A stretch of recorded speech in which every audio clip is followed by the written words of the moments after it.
home for Georgia Southern football. Georgia Eagle Broadcasting's Eagle 102.9 WBMX Statesboro. Well, as we get set for kickoff this afternoon, as Terry and Ryan alluded to in the Georgia Southern game day, you look across the way here at Paulson, and there are a good contingency of the powder blue fans up from the coast of Charleston in South Carolina, making a relatively short road trip for them up here to Statesboro, but they always travel well, and no surprise they'll be here today. We still have a Georgia Southern crowd making their way in from the parking lots to get ready for kickoff in about 3 minutes and 41 seconds. But, gentlemen, while we have a moment before the Eagles come onto the field, which, again, is a great moment here at Paulson Stadium, you know, Coach Hatcher always says the next game on the schedule is a must-win. It's the only game they let us play this week. But for those of us who follow the game and the media types like we and also fans, this is a must-win, Terry Harvey. Oh, no doubt. We are in the playoffs, folks. Make no mistake about it. Every game is a must-win for Georgia Southern at this point on. And I'll even go on the limb and say Colorado State as well. We've got to win out. It just is. And there's nothing better than playoff. The big boys ought to try the playoff system one day. They may like it. But I see the Georgia Citadel, some of their students actually arrived as well. So they always bring a good crowd as the Georgia Southern players down there rubbing the Irk Russell Monument. Captains for the Citadel under head coach Kevin Higgins in his third year. Number 7, Duran Lawson, the QB. Number 31, Joshua Lawson, the cornerback. And number 71, Chris McDowell will be out there. Jason Foster for the Eagles, as well as Chris Covington, Dusty Reddick, T.J. Watkins, and number 62, the anchor of the offensive line, Russell Orr. They'll meet at midfield for the toss of the coin. While we have a moment, our officiating crew today, presented by Professional Eye Care of Statesboro. When making the right call, your vision cannot be compromised. Make eye care a part of your overall wellness plan. Contact Dr. Horace Deal and the staff at Professional Eye Care of Statesboro. No surprise, Eagles on the field. Let's go down to the officiating. Our referee, Riley Johnson Jr. Okay, guys, back up just a little bit. Here's the coin. If I drop it, I'll flip it again, all right? All right, gentlemen, here is the coin. There's heads. There's tails. Heads, tails. You're the visitors. What's your choice? Heads. Citadel has selected heads. Heads is the call. Heads is the call. It is heads. You win the choice. What do you want to kick? You want to kick towards the punch. That in. Citadel's won the toss. They will receive here in the first half. So the high-powered offense for Coach Kevin Higgins wants to get started early here. Continuing with our officiating crew today out of the Southern Conference, as I mentioned, referee Riley Johnson Jr., umpire Ernie Hamilton, linesman Jeff Jones, line judge Brett Polk, field judge Kip Johnson, side judge Lee Smith, and your back judge today is Wayne Johnson. Eagles under head coach Chris Hatcher in year number 1. 5-2 on the season, 2-2 in conference play. And Coach Hatcher now 81-14 as a head coach, going back to the 7 years he spent at Valdosta State. They will be dressed in their home blue jerseys, white numerals, white pants, and of course Georgia Southern blue helmets. For the Citadel Bulldogs, dressed in white jerseys, white pants, powder blue trim, and numerals, and they'll wear the Citadel powder blue helmets. So we're just about set to get started here on this Saturday afternoon. A little overcast skies and weather. Let's check the weather before we get the kickoff. Ryan, I know you had your finger on it. 67 degrees at kickoff today. Winds out of the north to northwest at 7 miles per hour. Shouldn't be a problem. It's cloudy and overcast. There's a chance of rain, slight chance, but don't see that system that's right now south of Jacksonville moving probably into the late night. So we should be clear to go in an overcast, cool day here in Statesboro, guys. Thanks, Ryan. Time now for the first half kickoff, presented by Georgia Farm Bureau Insurance and your Georgia Farm Bureau agents. Since 1959, Georgia Farm Bureau Insurance has offered farm, home, auto, and light commercial insurance. Contact your Georgia Farm Bureau representative today at Georgia Farm Bureau Insurance. Helping you is what we do best. 15 minutes put up on the board. The Eagles and Jesse Hartley, the junior transfer out of Tallahassee, will be kicking this football right to left on your radio dial.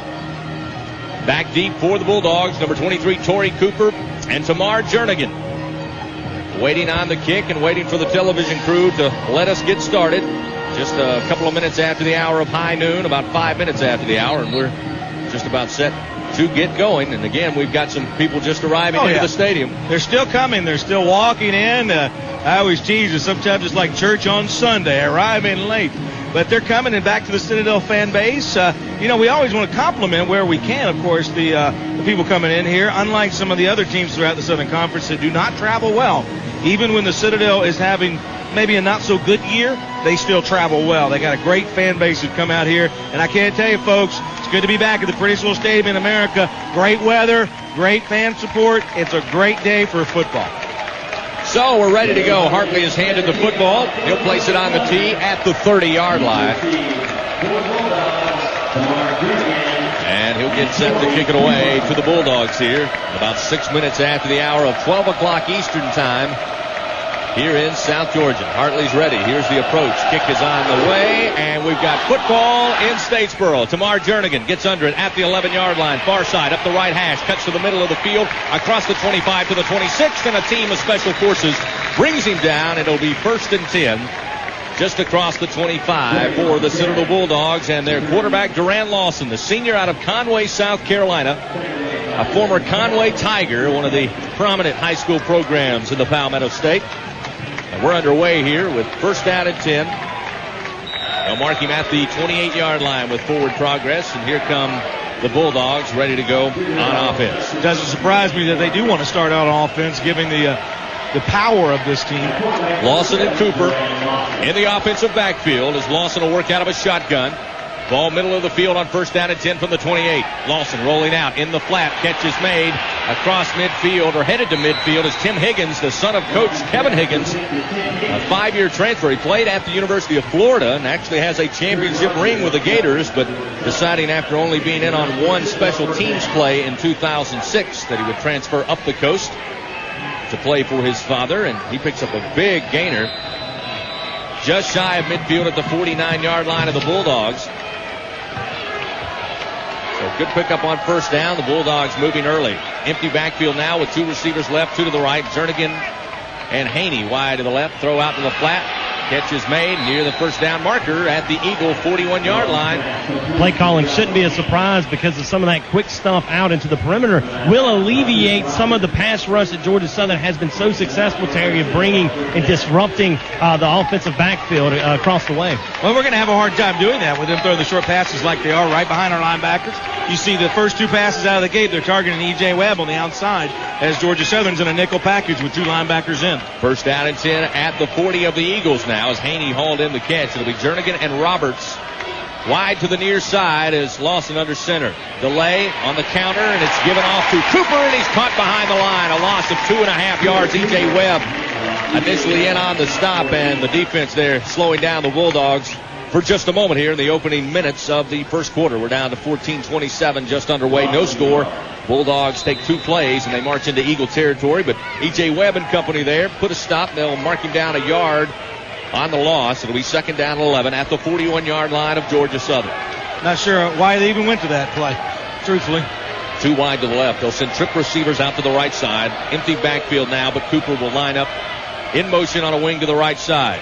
Give it off Cooper, left tackle. Not much there inside the 40 to about the 39, maybe the 38. Jerry Barker and company on the right side of that defensive front making the stop. So now, Ryan, after coming out guns blazing, they try to get the ground game started. And the defensive front for Georgia Southern doing a very good job of staying in their lane, staying patient to contain a quarterback like Duran Lawson. And the running game on top of that, you're going to have to stay in your lanes and stay patient. Done a good job the last 2 plays. And it's also a way to keep Georgia Southern's defense honest, as you're mentioning, Ryan. Big play here for our defense. 3rd down and 9 at the Eagle 39-yard line. Again, trips to the right side, 2 receivers to the left, and now Lawson works in an empty backfield. Look out for Tim Higgins, lined up right side. Lawson has room, now just throws it over the head of the intended receiver, Andre Roberts. It'll set up 4th down and 9. A little miscommunication there by Lawson and Roberts, and I think Roberts kind of thought his route was already done and didn't expect to see the pass. It was a great play call, though. It's a crossing pattern right in front of our linebackers. We got to pick up one. We actually didn't cover him well. Lawson, hindsight, should have picked the ball up and ran with it. Instead, they're sitting here with a 4th and 9, having to punt from the 39-yard line. 4 plays and 34 yards, but now they'll kick it away as Mark Kaspar stands back at the Citadel 47-yard line, hash mark left. He'll kick it left to right. Kicking it away from Foster. A nice kick. May have a chance to keep it out of the end zone, but it crosses over. It'll be a touchback. Just about a half yard shy getting into the end zone, but nice hang time by Casper. The punter from College Station, Texas, a sophomore for Coach Kevin Higgins. So the defense holds after the Bulldogs come out on fire. That drive is snuffed out after 5 plays and, again, 34 yards. It's time for the Eagles now to take over first down and 10 at the Georgia Southern 20-yard line. It's a good punt. He did exactly what you want him to do. He hung it up there high. His guy got behind it. He just, didn't time it right on the defensive backside of things. We'll take a timeout on the field. 13-11 to go. First quarter, no score. We'll return to Allen E. Paulson Stadium in just a moment. This is Georgia Southern football.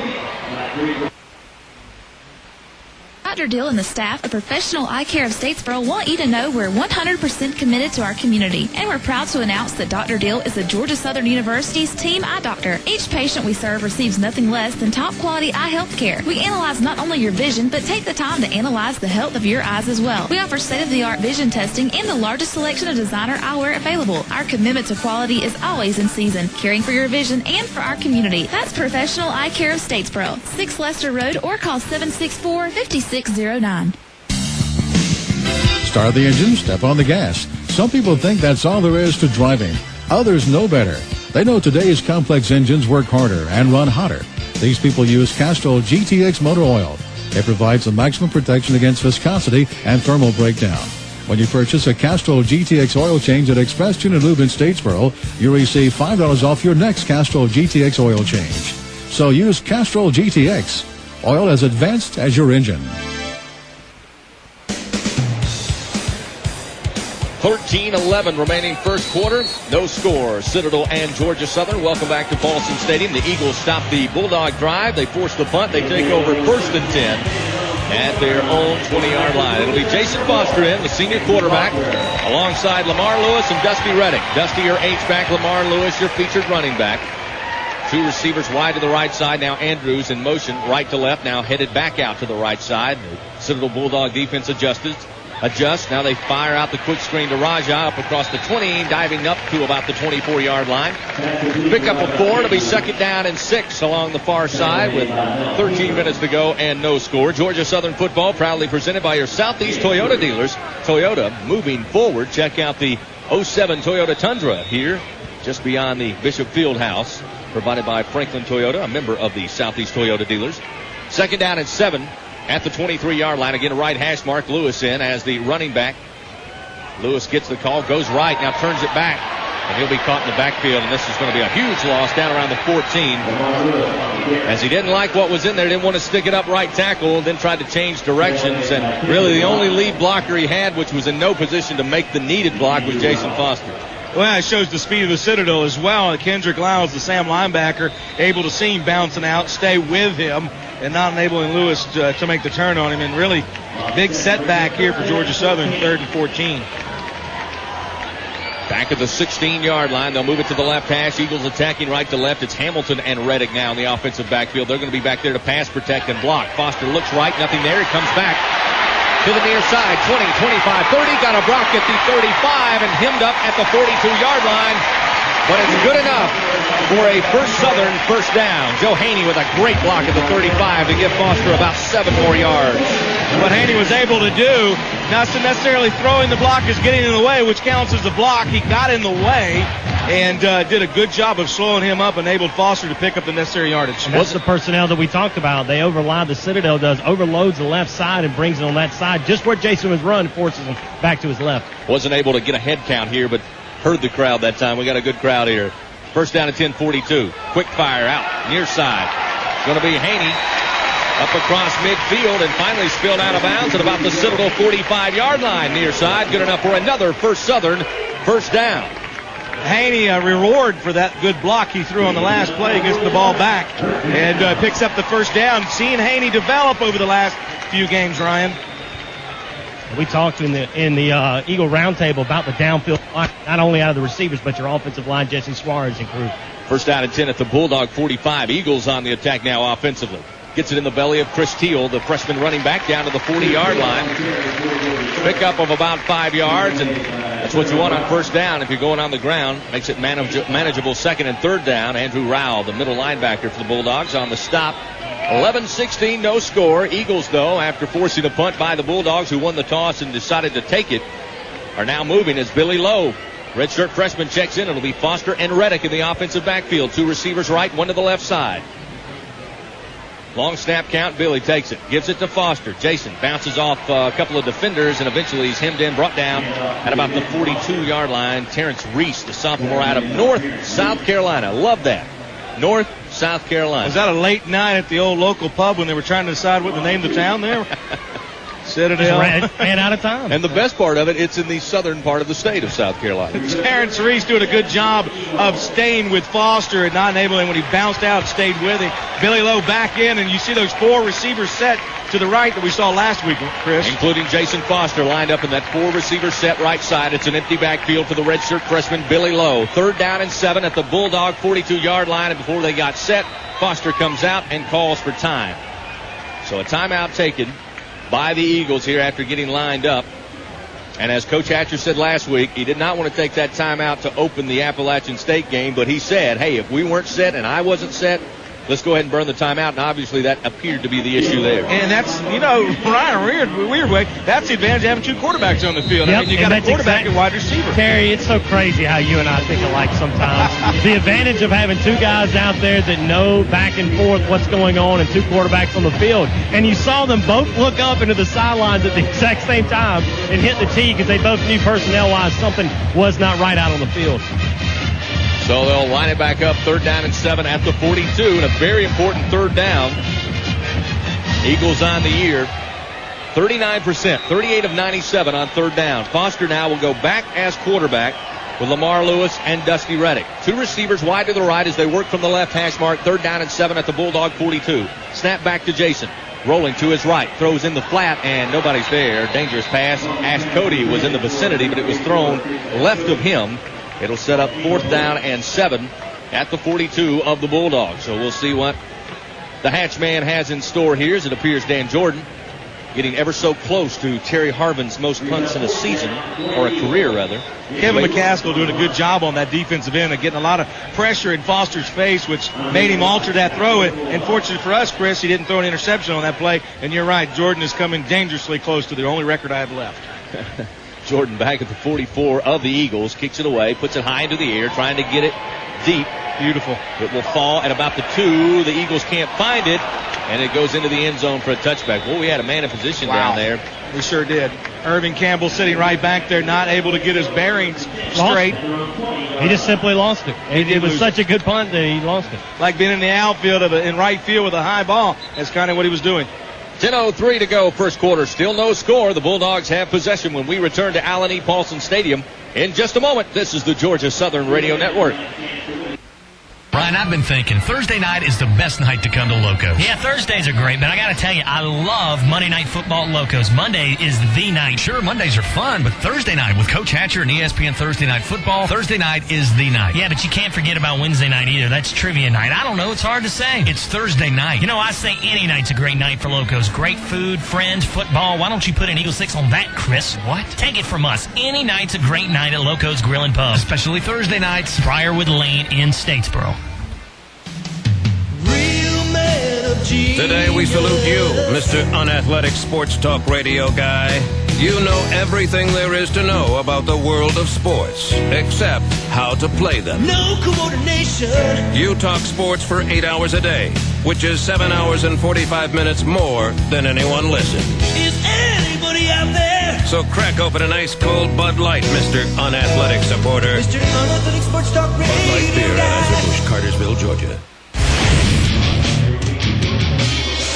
Eagle fans, prepare your tailgate spread each week with one call to McAllister's Deli in Statesboro. McAllister's Deli, proud to be here in the borough and Macon, and coming very soon to Augusta, to the Augusta Mall. Proud sponsor of Georgia Southern Athletics, McAllister's Deli. 10:03 to go, first quarter, no score. Both teams exchange possessions, and now the Bulldogs have it first down and 10 at the 20-yard line after the touchback punt by Dan Jordan. And here comes Durant Lawson and Torrey Cooper once again. 2 receivers sent out to the right side, 1 lone receiver left. Cooper now will be put in motion to the left side. Waiting for the empty backfield shotgun snap. Lawson is back. Throws across the middle into the air and incomplete. Up around the 30-yard line looking for Tim Higgins again, who already has 1 catch to his credit this afternoon. Chris Rogers, who's in As the free safety today, back there our safety valves are Chris Covington and Chris Rogers. Corners, due to the injury to Carson Hill, going to be Ronnie Wiggins for the most part and Brandon Jackson. Well, almost sniffed that interception out right there. Pair of linebackers, E.J. Webb and Quentin Taylor, both sniffed that out and almost got a hand on the ball. Second down and 10 at the 20. Jernigan wide to the left side. Higgins and Roberts wide to the right. They put it off into the hands of Cooper, and again, not much there as he gets across the 20 to maybe the 23-yard line. Quentin Taylor in on the tackle, the middle linebacker who really was instrumental in the win up at the Rock last week. Able to force Armani Edwards out a little shorter than he wanted to miss the first down sticks with just 1.1 second remaining. Third down, 6 at the 24. Under 9.5 minutes to go, first quarter. Two receivers left, two to the right. Lawson again out of a shotgun. Cooper on a wing to the right side. Snap is back. Looks left all the way. Throws. The slant is caught, and it's held onto. Nope, incomplete at the 35. Nice hands as Jernigan looked to have the ball. It looked like Ronnie Wiggins with a great play. E.J. Webb coming over the top and adding that extra hand. And the guys, again, 4 down linemen without having to bring the extra personnel is getting the job done. And it is so critical against the Citadel team, having an extra linebacker or a safety back there in Cumber's help. Having 4 down linemen get the pass rush is very, very critical today. So the Bulldogs, 3 plays and a punt here coming from Mark Casper, the sophomore. Back at the 10-yard line of the Bulldogs. Almost got in on it as Covington, but he gets the kick away. Foster fields it at the Eagle 35. Trying to find some blockers up across the 45 and bumped out of bounds at the 48-yard line. So the game of field position in the favor of Georgia Southern, even though we've exchanged some punts. Georgia Southern drove downfield. The drive stalled, and at the 42-yard line of the Bulldogs, the defense does their job, and now the Eagles virtually playing with half the field. Exactly. You hit it right on the head. In this type of ball game, it may come down to field position. Here we are starting at the 47 versus starting at the 20-yard line, and it certainly opens up the door for this Georgia Southern offense to make something big happen right here and get on the board first. 9:09 to go, first quarter. It'll be Foster and Lewis in the offensive backfield. Send out Chris Ashcody wide to the right. Joe Haney to the near side. Are your receivers set? Snap back. Off to Lewis. Going up the middle. Now cutting around right tackle and gets his way inside Bulldog territory. Down around the 45-yard line. Jordan Gilmore, back up middle linebacker out of Belmont, North Carolina, on the tackle. Again, going back to what you mentioned earlier, it's certainly nice to pick up 5 and 6 yards in the first carry. Eagles ready to go again. One receiver to each side. Quick snap back. Gets off to Lamar Lewis. Found the hole inside the 40 to the 30 and bounced out at the 25-yard line of the Bulldogs by Tillman Millhouse. It's another First Southern first down. And fans, don't forget that all Georgia Southern first downs presented by First Southern National Bank. From freedom to student checking, savings accounts, and IRAs. Count on First Southern National Bank. Check them out online at first-southern.com. Ready to go again on first down and 10 from the 24. Working from the left hash. Put it off to Mike Hamilton right up the middle down to about the 20-yard line. Kendrick Lyles, Sam linebacker on the stop for the Bulldogs with 8:31 to go. And the Eagles again taking this ball over at the 48 of their own. A good run by Lamar Lewis. And a follow-up by Mike Hamilton just shy of getting inside the Citadel Bulldog red zone. The Eagles on the season, 88% scoring inside the red zone. They're 15 of 26 scoring touchdowns. 2nd and 7 from the 21. Lewis and Reddick in the offensive backfield with Foster. 2 receivers right, 1 to the left. Here comes the option. Foster trying to find the seam. Won't get held up. We got a flag coming in. Kendrick Lyles able to wrap up Foster right at the line of scrimmage. It'll be a hold against the Eagles. Yeah, right in the holding zone. It happened right in front of the head official there. And, of course, their outside linebacker, we've talked about him already. Kendrick Lyles, the Sam linebacker, the senior out of Union High School in South Carolina, doing a good job of staying with Foster and dragging him down. Penalties was the Achilles heel of this game last year when we took on the Bulldogs up in Charleston. Number 68. 10-yard penalty, remains second down. If I'm not mistaken, and I have to go back and look at my notes, but we had 12 penalties last year in this ball game last year up at Charleston versus they had 4. So don't need that little monster to creep back up on us. So after the infraction, they'll back it up outside the 30 to about the 31-yard line as Billy Lowe will check in. Lamar Lewis will be back there as a running back. Jason Foster will line up wide to the left side as the wide receiver. Lennon Jefferson in there as the slot left side. Campbell and Andrews wide to the right. On 2nd and 17, back at the Bulldog 31-yard line. Lowe waiting on the shotgun snap. The left-hander looks left, nothing there. Now he'll keep it and run and gets hit from behind and dropped at the 24-yard line by Mel Capers. The bandit back to the Bulldogs, but good job by Lowe. Nothing downfield and making the quick decision to see the hole, the gap in the middle, and make the most of it and get some of those yards back. It'll be third down and less than 11 now from around the Bulldog 25-yard line. Certainly puts us in a better field goal position. I'd like to see Billy tuck that ball in a little bit better when he decides to run for it. Lowe will stay in as quarterback. He'll work out of a shotgun. Again, Foster wide to the left side. Lenon Jefferson in motion left to right. Snap back to Lowe. Throws in traffic. Catch made at the 10 by Irving Campbell. First Southern, first down. Joshua Lawson with a tough hit, but credit Irving Campbell took the shot and held on. And the Eagles are first down and 10. Just outside the 10-yard line. Identical play, Ryan, last week against App State. This time threads it into double coverage. Woo. Yeah, scary, but we got it. Foster back in at quarterback out of a shotgun. Lamar Lewis on a wing to his right side. They'll have Rajah Andrews wide to the right. Joe Haney wide to the left side. Working from the left hash, attacking right to left. Foster takes a snap. Option has a hole right side. Makes a great move at the 5 and cuts back in to pick up a couple of more yards, but Kendrick Lyles will get the stop. But he put a move on a Bulldog defender to get 3 extra yards on that run. Wow, that backup linebacker, I believe it was, came in. No, I'm sorry, defensive end out of Atlanta, the sophomore Charles Major, came in fast out of nowhere to stop Foster. Second down and 6, just beyond the 5-yard line. The Eagles can get a first down inside the 1 here, working from the right hash on second down and 6. They'll give it off in the backfield to Lewis, and he's smothered up quickly. Mel Capers sneaks through almost untouched and immediately lays the hit on Lamar Lewis, pushes the Eagles back to the 11-yard line of the Bulldogs. We're seeing some of the speed that we've heard about a little bit from Citadel's defense, though they haven't put up great statistics.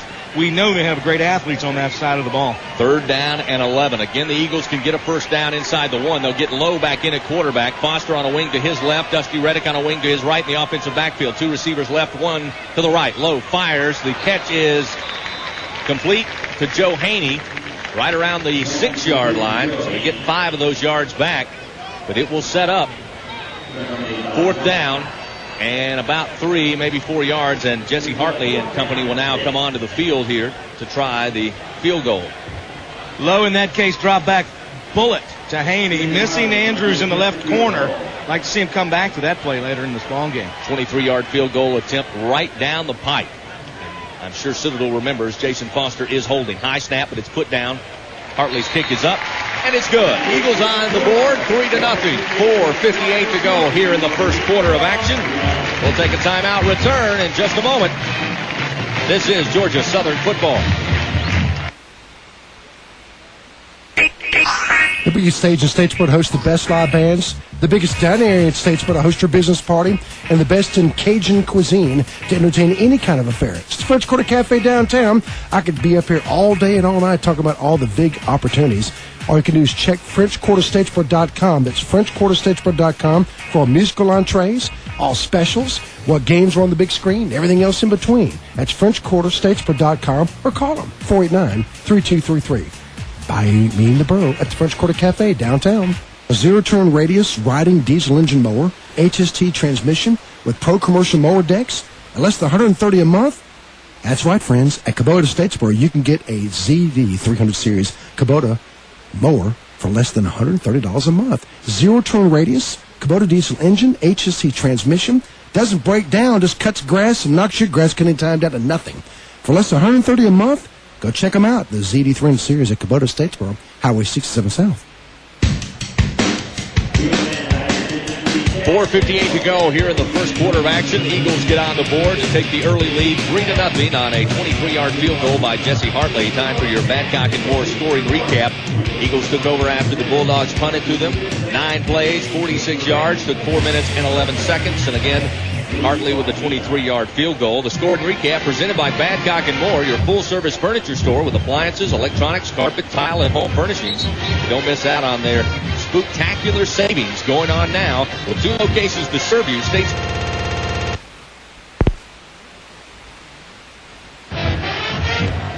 for up to 24 months. Here's an interesting fact for you. You know, Pat Osterman's known for his good trivia coming in the door. Georgia Southern putting 3 on the board again. See, 8th straight time. In every ball game, Georgia Southern has scored first. Jesse Hartley put it up on the tee at the 30.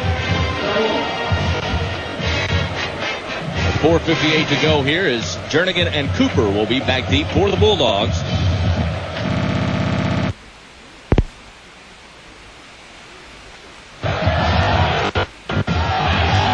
Kick on its way. Cooper fields it at the 5, up the right hash. 15, 20, 25, and then bounce down at the 27-yard line.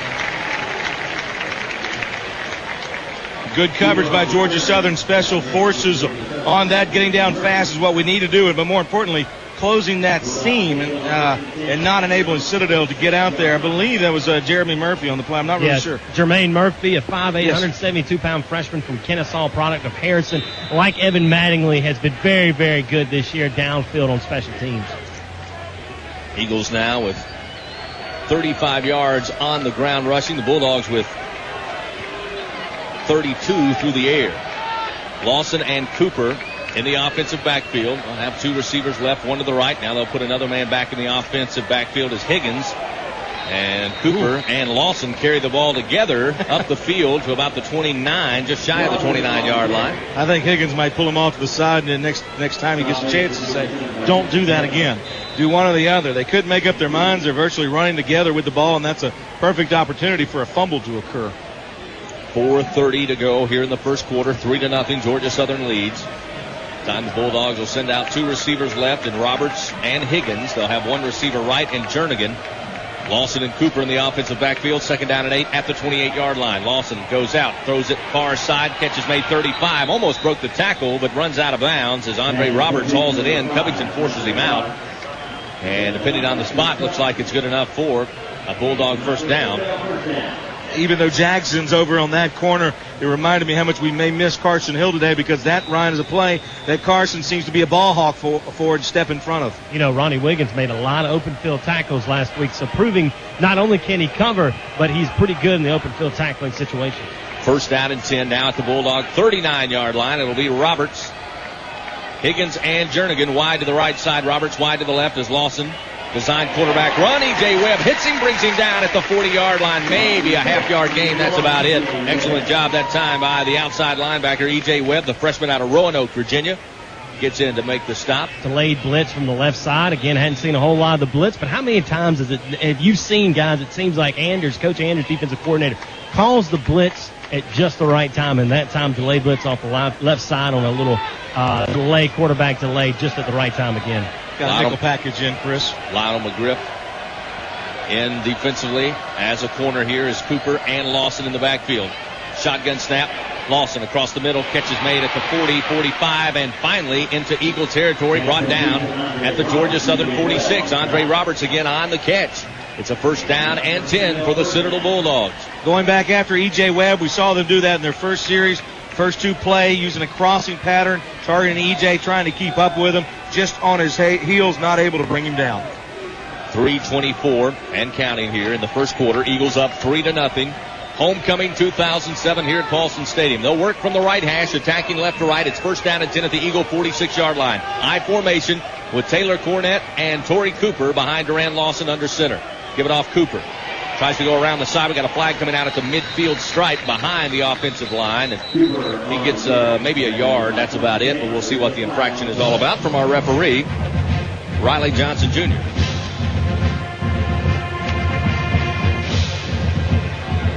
.302 to go here in the first quarter. Again, 3-0. Hartley with a 23-yard field goal. 1 linebacker and 1 former linebacker on that play. Offsides. Number 98, lining up in the neutral zone. 5-yard penalty from the previous spot. Remains 1st down. Boy, I tell you, that old neutral zone has been a tough one for us so far this year. And another infraction will set it up 1st and 5 at the Eagle 41-yard line. You really don't see that called a lot, especially your tackle right there, who's right there by the ball. Jernigan and Roberts. Receivers out wide to the left side. Cooper deep in the hole at tailback. Lawson under center here on 1st and 5 from the Eagle 41. They'll fake the handoff. Lawson rolling out to his left, spreading, finding time, throws into a lot of coverage, but the catch is made at the 29-yard line of the Eagles by Tamar Jernigan. Lake City, Florida, Columbia High School, a program known for turning out a lot of good athletes out of North Florida. Again, throwing in coverage, again, picking on the linebackers. Harlan Bauer on the play with Jackson. Play action pass freezes the safety, turns that crossing route down the left side into more of a one-on-one situation. Durant Lawson's got a good enough arm that he can beat you when he's put in situations like that. And good coverage, by the way, I might add. I mean, good blocking. Lawson 4 of 7 now for 56 yards. It'll be 1st and 10 at the Eagle 29-yard line. High formation again, Cornett and Cooper behind. Durant Lawson under center, setting up option. Here's the pitch. Cooper's got it. Got a great block by Cornett. Breaks it outside to the 20, spins, and brought down at the 17-yard line. Quentin Taylor and Chris Rogers combining to finally hem up Torrey Cooper. I don't think Lawson would like to play that, run that play again very much. Harlan Bowers just drilled him into the grass. He did pick up the first down. It was a great run, good play, and a great block thrown on Covington as well, which sprung him around the end. 1st down and 10 at the 16. Now the Bulldogs inside the red zone here against the Eagles defense. 1:51 to play, first quarter. Eagles up 3 wide to the left, one in a slot short side on the near side, and Cooper and Lawson in the offensive backfield. Snap back, Lawson going to run. Got the block from Cooper he needed, gets to about the 14 and then slung out of bounds by Ronnie Wiggins as they mark him out at about the 12. It'll be a 4-yard pickup, 2nd down and 6 on the run by the quarterback Durant Lawson with 1:36 to go. The clock stops here as he's forced out of bounds. Scores from around the country. The top 25, Colorado out in front of Texas Tech 7-0. Red Raiders number 22 in the country. North Carolina trailing Wake Forest 3-0. And Louisville on top of Pittsburgh 7-0 that early in the first quarter. 2nd down, 6 at the 12. They'll spread the field, empty backfield. 2 receivers left, 2 to the right side, and check that, 3 receivers left side. Higgins sneaked in as a slot left side. Lawson looking for Higgins, caught at the 5, hit immediately at the 4 and dropped. But it's enough for another Citadel Bulldog first down as Covington made the bone-shaking lick after the catch. Son of Coach Tim Higgins, very good down in the red zone. Saw him score a touchdown late in the first half against Wisconsin, where Citadel really been able to move the ball in that drive and show, just like they have today in this drive, that Higgins a very valuable tool getting inside the 10-yard line. He literally ran to Covington. He ran to Covington, turned around, put his back to Covington, caught the ball, took the hit, but more importantly, got the first down.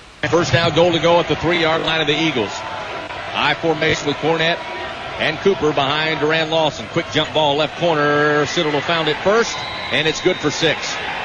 Tamar Jernigan puts the Bulldogs on the board 6-3. Threw right over the top of Wiggins, and I don't think Ronnie knew it was coming. And making the adjustment sooner was Jernigan.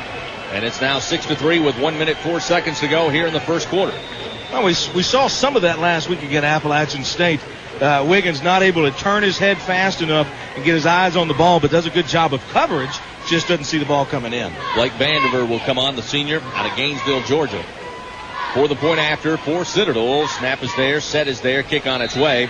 And it's good. Bulldogs now lead 7-3 over the Eagles with 1:04 to go here in the first quarter at Paulson Stadium. Homecoming 2007. We'll take a timeout. We'll return to Allen E. Paulson Stadium in just a moment. You're listening to the Georgia Southern Radio Network. Gentlemen, you've worked hard to get here. You've sacrificed, you've sweated, you've bled. You made it through 2-a-days in the Georgia heat. Now, when you take that field, you remember this. You are the toughest thing on this planet. Tougher than a Ford F-150, Coach? Well, no, son. No one's as tough as an F-150. F-150 has best-in-class towing and payload. Your neighborhood Ford dealer can tell you more. Now get out there. Let's get them. First Southern National Bank would like to salute Tracy Ham on his induction to the College Football Hall of Fame. In 4 years at Georgia Southern, Ham left an indelible mark on the field, the university, and community, earning first-team All-American honors his senior year in 1986. First Southern National Bank, proud to salute Tracy Ham, college football legend, Hall of Famer, and outstanding ambassador for Statesboro and Georgia Southern University. First Southern National Bank, the best in hometown banking. Member FDIC and equal housing lender.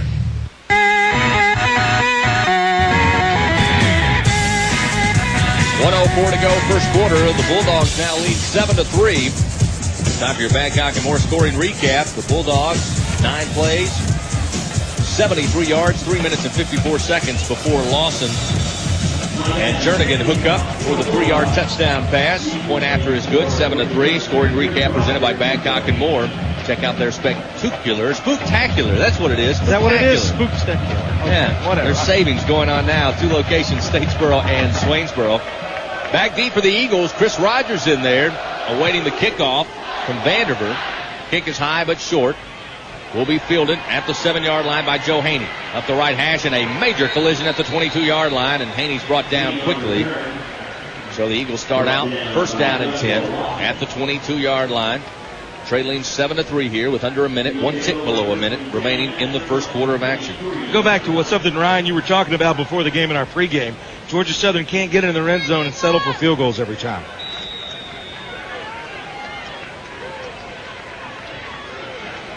So here come the Eagles. It'll be Jason Foster at quarterback here, and he'll have Reddick and I believe Lewis on the right side. Nope, Chris Teal will check in. He'll be the running back to the right side of Foster. Quick screen, throwing it out. Catch made at the 23 by Campbell. Across the 25 and works his way up near the 29-yard line. Nice pickup on first down. Will set up second down and 4 coming up on the quick screen as Mike Hamilton checks in from the near side. He'll be in the offensive backfield, and Chris Teal will get a breather here. 41 seconds and counting. First quarter of action, 7-3. Citadel on the lead here at homecoming. Working from the right hash. It'll be second down and 3. A 7-yard pickup that time on the screen to Campbell. Hamilton and Reddick in the offensive backfield. Ash Cody in motion right to left as a receiver. Snap is back. Hamilton's got it hit immediately and then maybe got back to the line of scrimmage. A foot or two more. That's it. Right at the 30. They'll say actually he was down right at the 29, so no gain for Var Broughton, senior out of Hampton, Virginia. Big guy, 6'2", 219, but he's a fast defensive end. He literally just beat our block right there. He was behind before he knew what happened, and he didn't have a chance. Hamilton didn't have a chance. By the time he got the ball, he was hit immediately as we have one of our Hogs get up limping. You get a number on that? Marcella Estrada, but he jogs off on his own power after getting up slow. Look for Pierce Gibney to check in. A walk-on senior out of Tampa, Florida. And Billy Lowe will check in as your quarterback. Looking at third down and a long 3 here, maybe a short 4, as Campbell's wide to the right side, and we got a 4-receiver set near side, including Jason Foster. Now Jason's put in motion. He'll line up as a running back, and we've got a whistle and a stoppage in action. And that's the end of the first quarter. So they line up, can't get the play off, and the first quarter comes to an end. The Bulldogs lead 7-3. We'll take a timeout as well. We'll return to Paulson Stadium in just a moment for second quarter action. Again, the Bulldogs from the Citadel up over the Eagles, 7-3. This is Georgia Southern football. Walker Pharmacy means one-stop shopping for your prescriptions, home medical supplies, and gifts. Check out their website at walkerpharmacy.biz or visit any of their 3 locations. Brooklet Drugs, 202 Northside Drive or 100 Brampton Avenue. And for the kids, Little Doses is right next door at Northside Drive and at Brampton Avenue with new fall wear, holiday wear, and new toys arriving. You're always our friends at Walker Pharmacy, 764-6175 or visit walkerpharmacy.biz. Lee Hill and Johnston Insurers in Statesboro, your Grange independent agent, understands that owning a business means a lot of hard work and sleepless nights. After all, they're business owners too. So Lee Hill and Johnston Insurers works extra hard to make it easier for you to protect your business and your family and offer a custom design series business coverages and Life Series life insurance with Grange. For more information, contact Lee Hill and Johnston Insurers in Statesboro at 764-9896. Your partner in protection. Start of the second quarter here at Paulson Stadium, 7-3. The Bulldogs lead Georgia Southern on homecoming early on. Welcome back, Chris Blair, Terry Harmon, Ryan Chambers, Mike Napier on hand with you here at the prettiest little stadium in America. Billy Lowe checks in at quarterback once again. It'll be third down and 3 at the Eagle 30-yard line. We got a 4-receiver set out wide to the left side as now they switch sides of the field, and the Eagles attack left to right on your radio dial. Foster, one of the receivers out there in that 4-receiver set. Irving Campbell, the lone receiver, over here to the near side, and we're still waiting for television to give us clearance. And the thumbs up from the red hat. We're ready to go. Russell Orr is going to be key on this one to make sure he gets that block so that Lowe doesn't get hit from the blind side. Here comes Foster in motion, lines up as the running back. They'll fake the handoff to him. They'll fire it out to Ash Cody, and the Bulldogs smother it up and drop him at the 25-yard line. He was actually down when he caught the ball. As he caught the ball with his knee on the ground, it's a natural reaction sometime to go down on a low pass and field it with your knee. And unfortunately, loss on the play is going to bring up another big punting situation. And we need Dan Jordan to come up big like he helped us last week, Chris, and change his field position around. Bulldogs will send out 2 receivers on this punt, Andre Roberts and Torrey Cooper, as Jordan stands at the 11-yard line. He needs a big boot here to try to gain back some field position with 14:23. Snap is back. Jordan puts a foot into it. A beautiful tight spiral on the punt, fielded by Roberts at the 20 far side. Trying to get to the sideline up across the 30-35, and Jordan and a couple of Eagles bring him down at the 45. My goodness. We had a scrum going on way away from the plate down there where the punt took place. Yeah, I hate to be out of line here, but I'd like to know what the head official was watching when he was watching the wrestling match going on with 2 of the Bulldogs literally sitting on Campbell on the 30-yard line. You could call that blocking, or you could call that holding them down and waiting for the count of 3. And the angle on that punt, that was almost like he took off and threw it. After the first quarter of action, Georgia Southern, 11 carries, 59 yards. The Bulldogs, 7 carries, 26 yards. The big difference, though, Lawson 7 of 10 passing for 80 yards in that first quarter. 7-3, Bulldogs take over, 1st and 10 at their 45-yard line. Snap back to Lawson. Option coming near side. He'll keep it. Cut back to the middle of the field, across midfield to the 49-yard line before he's brought down by Damon Suggs. Damon Suggs, Benefield not able to get a hand on him as he comes into the ball game using some of his speed. Lawson just cutting back in the lane, picking up a big 5-6 yards. And we're seeing the Citadel trying to get a ground attack against the Eagles. Just inside Eagle territory between the 49 and 50-yard line with 13:40 to go. 2nd down and 5. Working from the left hash. Jernigan and Haney wide to the right. It'll be Andre Roberts to the near side as Cooper behind Lawson under center. Snap off to Cooper. And he just tries to find a hole right tackle. Gets to about the 48-47. Quentin Taylor gets him down at the 48. Set up 3rd and short here. Very manageable for Coach Higgins and the Bulldogs. Sends a receiver out and a big tight end in, so you would see, or at least you might think you'd see the continuing of the running game here, maybe off to the left side. They'll send 3 receivers to the right, Roberts and Jernigan, along with Taylor Cornett, the big tight end. They'll have 2 receivers left side as Lawson will put Cooper in motion, and the play clock dwindles. It's a delay of game, or did they get a timeout? Well, one official's calling timeout. The back judge throwing the play flag. clock expired. Timeout by the Citadel. That is their first charge of the first half. So they get bailed out again with 12:51 to go here in the first half of action. 7-3. Your score. Citadel leading over Georgia Southern. Scoring got started back with 4:58 to go in the first quarter as Jesse Hartley connects on a 23-yard field goal after the Eagles went 9 plays, 46 yards in 4 minutes and 11 seconds. Citadel answers back with 1:04 to go in the opening stanza. Andre Roberts catches the pass from Duran Lawson. 9 plays, 73 yards, 3 minutes and 54 seconds. On that last setup, what the Bulldogs coaches were looking at is they were in their spread offense with 3 receivers right and 2 on the left there. We had our nickel package in, including Chris Collier back there, a sophomore out of Kissimmee, Florida, as he's still in the ball game back there in the back. And now we bring in McGriff as well, and a lot of guys out there with not a lot of playing experience. Big 3rd down and 3 here at the 48-yard line of the Eagles.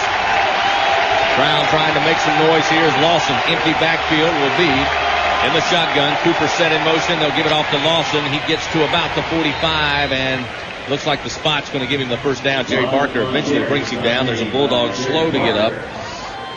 Makes his way up on his own power, but still limping just a little bit. Daniel DeHaven, the sophomore, redshirt out of Charleston, still stays on the field, says he's all right. It's a 1st down and 10 for the Bulldogs with 12:44 to go. They lead 7-3, and the defense, they were looking to find a way. Now would be the time to find the way. If I'm the Citadel, I think I come back to that formation you're in just then and try to take a shot at some of our inexperienced defensive backs. We need the front 4 guys right now to get a lot of pressure on them to help us out.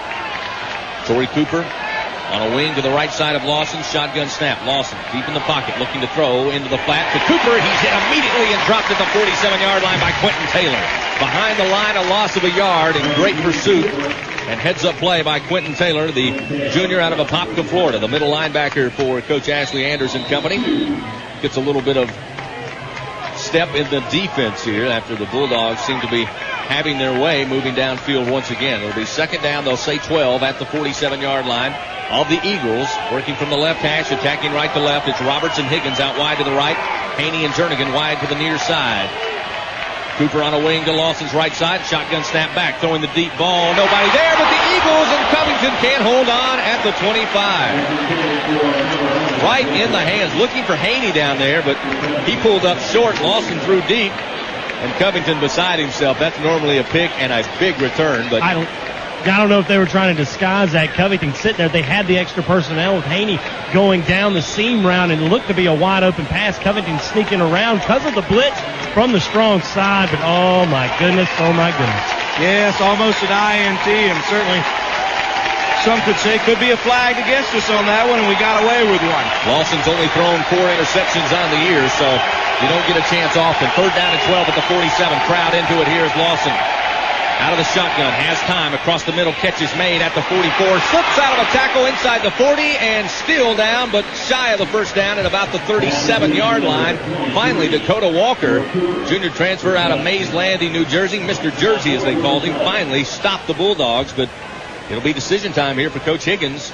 It'll be 4th and about 3 coming up. Think about that. Your linebacker trying to make the tackle, which would have been a great tackle, and the backside defensive end comes back, making the stop prior to them picking up the first down. A lot of effort by the Citadel Hill. Certainly a good position for them to try to pin us back. Got Foster back deep at the 10-yard line. It'll be Mark Casper again, but keep your hats on here on 4th down and 3. Get it back to Casper at midfield. He'll try to hang this one up high. Foster gets out of its way. Takes a bounce at the 6, and it'll be down at about the 1-yard line. Check that, about the 1-inch line. Excellent punt by Casper. Coverage by the Bulldogs, and with 10:56 to go, timeout on the field. The Eagles have 99 yards in front of them. They trail the Bulldogs by 4, 7-3. We'll return to Allen E. Paulson Stadium in just a moment. This is the Georgia Southern Radio Network.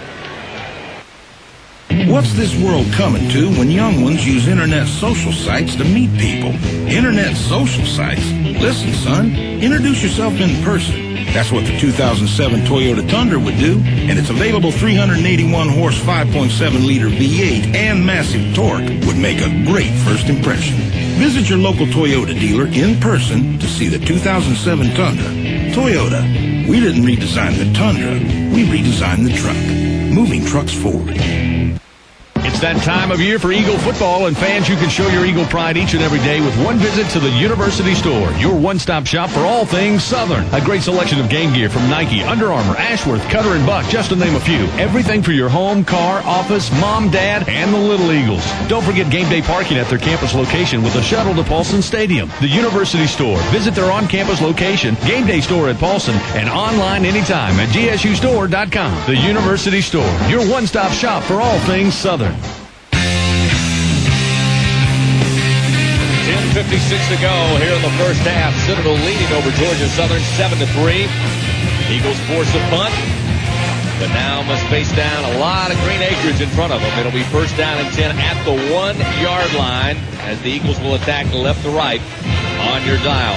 Coming up, fans, join us for the Southern Halftime Report presented by the Georgia Lottery. Remember, today could be the day. We'll have a chance to hear from Coach Hatcher on his way to the locker room, give you the first half stats and analysis. And once again, another Georgia Southern moment, this time a spotlight on the College of Education. Waiting for the start of this drive here. Eagles on the game so far. 11 carries, 59 yards on the ground. Eagles 6 of 7 passing for 39 yards. Trying to get some breathing room. They'll keep it to Foster right behind Lance Suarez to try to get a couple of yards, maybe up to the 3. Give them some breathing room here with 10:46 clock rolling here in the second quarter. Foster, like you mentioned, just trying to push forward. Citadel kind of expecting it as well. Line it up again with Foster and Lewis in the offensive backfield on second down and 9 from the 2-yard line. Ball middle of the field. They'll have a receiver, 1-2 each side here. Foster goes back deep in the hole. Pressure comes. He'll throw the deep ball. He's got Andrews open. It's caught at the 35. Brought down at the 45-yard line. Another First Southern first down. Tillman Millhouse got burned big time as Andrews left him in the dust, and a big-time play. Gets a lot of breathing room here after starting in the shadow of their own end zone. Foster dropping back. Andrew Raja is in man-to-man coverage with Millhouse. He goes straight to the hash mark, and he's wide open. Great pass and catch. Gives us a lot of room. First down and 10 at the Eagle 44. Handoff to Lamar Lewis. Crossing the 45 up to about the 46-yard line. A pickup of a yard. Reggie Rice, the redshirt freshman out of Augusta, Georgia, out of Greenbrier High School on the stop. Going back to that big play, Dan Jansen gets a big block. Lamar Lewis on block coverage, but interesting to see the play calling because they don't have that I formation set of what they do in the end zone. Second down and 9 at the 45. 2 receivers left, 2 to the right. Foster lines up, 12 on the play clock. He'll look to Coach Hatcher. Near side, ready for the play. Second down and 9 at the 45. Bulldogs showing a little blitz. Here it comes. Foster picks it up, fires quickly. Catch made by Lennon Jefferson across midfield to Bulldog territory at the 48-yard line. Pickup of about 6 on the play. Joshua Lawson, one of the leading tacklers for the Bulldogs, a senior out of Summerton, South Carolina, on the stop. It'll be third down and a yard. Short 2, long 1 here with 9:15 to go here in the first half, trailing 7-3 to the Bulldogs. Here's the 3rd and 2 play. Foster out of a shotgun. Going to keep it. A lot of pursuit. Got to make something out of nothing. Break the tackle inside the 45. Southern first down for the Georgia Southern Eagles. Jitterbug once again. Foster making something out of nothing at all. He took a 3-yard loss to a 5-yard gain, picking up more than enough for a first down, moving the chains more importantly, and keeping Georgia Southern's offense out there as we see Teal come back on the field to give him a breather. We see Foster move out to the wide receiver and Billy Lowe back in at the quarterback position. So Billy Lowe will take the reins here on 1st and 10 at the Bulldog 42-yard line. Chris Teal along with Lamar Lewis in the offensive backfield. Foster out wide to the left side. Snap back to Lowe. Here comes Big Blitz. Throwing across. Almost picked off at the 36. They were looking for Ash Cody. But the Bulldogs stepped in front of it. Looked like Ryan Jones made a play for it and hit him in the forearms. He couldn't hold on. Yeah, as a gift back to us, Ryan. I think you would call that telegraphing your pass. I think it would. I think he saw it all the way, and Ash Cody did a good job just to kind of get in there and mix it up and try to break it up, because that could have been another one going 6 the other way. So both teams cheating with each other on a possible interception. Luckily, the Eagles come away with it. Second down and 10. Live to fight another day. McIntosh checking into the game for the first time in a couple of weeks after coming up injured. He'll be wide to the left side. Didn't know if he'd play today, but he's in there now. Foster out of a shotgun. Second down and 10 at the 42. Rolling to his right, trying to beat him around the edge. Stops. And then they finally, a team of about 7 Bulldogs, bring him down at the 41. A pickup of maybe a yard and a half. That's it. It'll be third down. And probably a short 9, long 8 coming up for the Eagles offense. For those outside linebackers and those defensive ends, they have a lot of speed for the Bulldogs, Ryan. Yeah, they do, and I think Foster, once he usually turns the corner, beats that guy to the sidelines. I'm not sure if he had kept going, if he could have turned it up, but certainly a lot of speed on the perimeter for Citadel, and probably a wise choice to try to come back and make something happen. And our wide receivers perhaps need a little bit of better job of coming back to Foster as well. Billy Lowe in at quarterback on 3rd and 8 at the 41-yard line of the Bulldogs.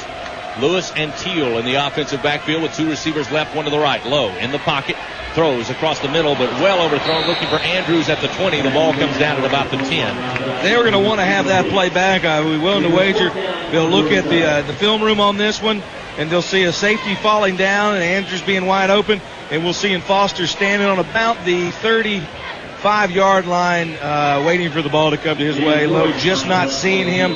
That will come with more experience on the field at our quarterback.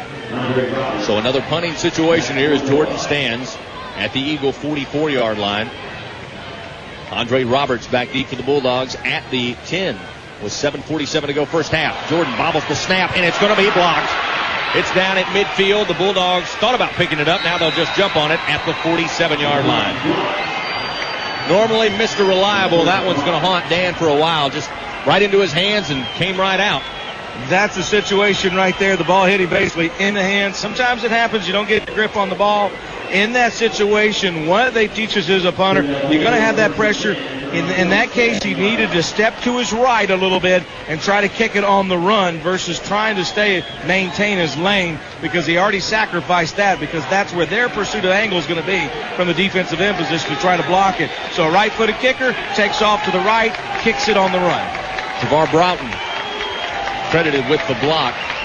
First down and 10 at the Bulldog 47-yard line, working with half the field here and a 4-point lead. Lawson, jump ball pass. Higgins caught it. Coming near side of the Eagle 44-yard line, and Higgins, he's the guy to watch. He, as we said, transferred from the University of Florida. He's the coach's son. That tells you a lot. He makes a big catch there. Sets up second down in less than a yard here with 7:33 to go and a timeout, as they will bring a measurement here from the far sideline where the chains are. They've got it marked down, as I mentioned. As far as field position goes, guys, the block punt really erases that long out of the end zone play action pass to Rajai Andrews. Had they not been able to pick that up, they're punting out of their own end zone, probably get it down to the 35-40 depending on the coverage. And now all of a sudden that great play has been erased. Good observation, and that's just the second time that Jordan has had a punt blocked in his career. The last one coming in 2004.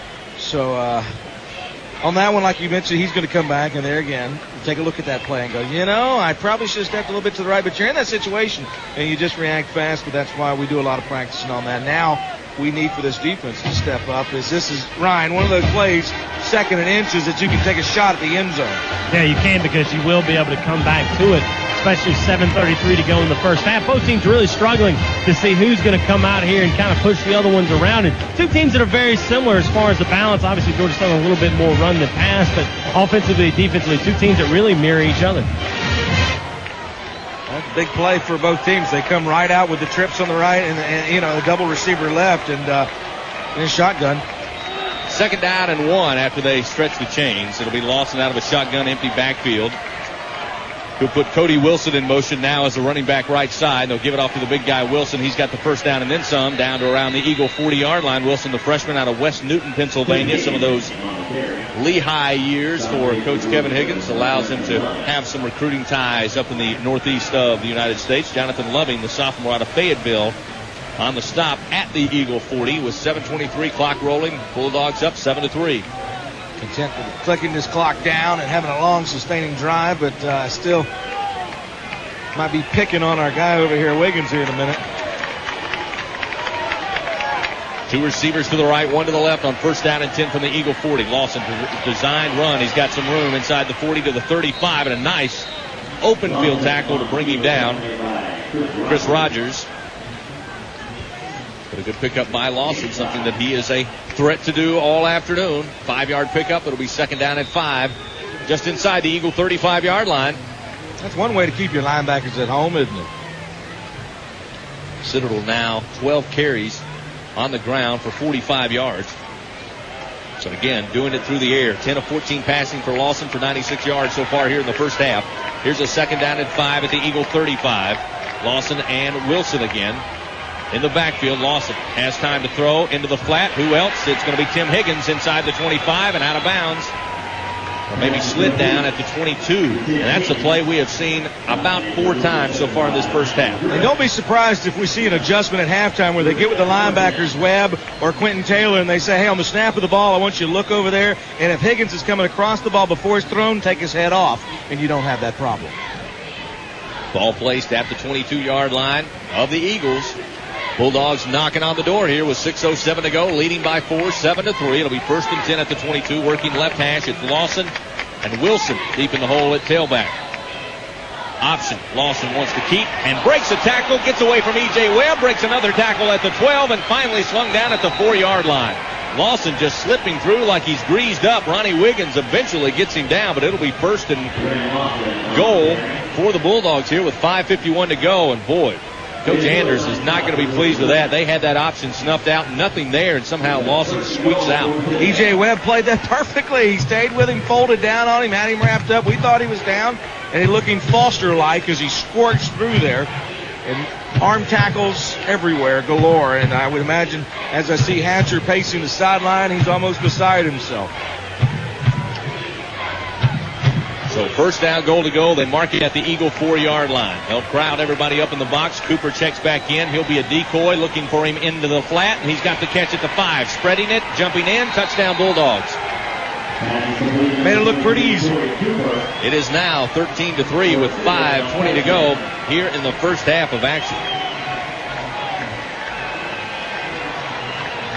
And the fans who made the road trip up in the powder blue and white on their feet across the way as once again Blake Vanderver will be on for the point after. There's one way to get your the home fans out of the ball game is to jump up quickly. Waiting on the snap. Here it comes. Set is down. Kick is on its way. And it's good. So the Bulldogs now extend their lead 14-3 with 5:20 to go here in the first half of action. We'll take a timeout, return to Paulson Stadium in just a moment. This is Georgia Southern football. Jill, did you get your free Platinum check card from Sea Island Bank? I sure did. I opened a checking account last week and I'm already earning Purchase Perks reward points. I love my check card. I use it every day. Just swipe, sign, and earn. Yep, swipe, sign, and earn. This Platinum check card with Purchase Perks is gold.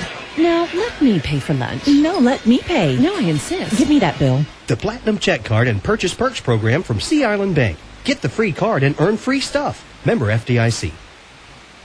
Dr. Dill and the staff of Professional Eye Care of Statesboro want you to know we're 100% committed to our community, and we're proud to announce that Dr. Dill is the Georgia Southern University's team eye doctor. Each patient we serve receives nothing less than top quality eye health care. We analyze not only your vision, but take the time to analyze the health of your eyes as well. We offer state-of-the-art vision testing and the largest selection of designer eyewear available. Our commitment to quality is always in season, caring for your vision and for our community. That's Professional Eye Care of Statesboro, 6 Lester Road, or call 764-5609.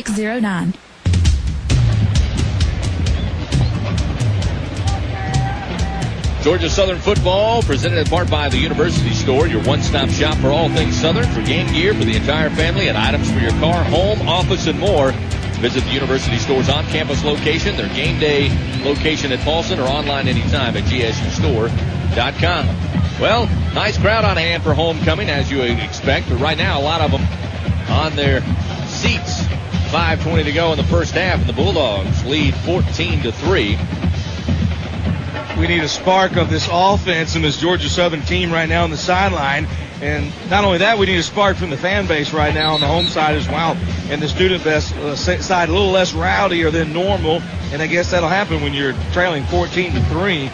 But nobody expected to come into this ball game, Ryan, expected it to be a cakewalk. We knew this was a very, very strong Citadel football team. On both sides of the ball, defensively, we talked about in the pregame, they go from 6th in the conference total defense to 1st as a very athletic defense and very, very disciplined offense that have enough weapons to put a lot of points on the board when they can. So you know you've got to come out and you've got to play a good half of football and not get down too early. And it's still a lot of football to go for Georgia Southern.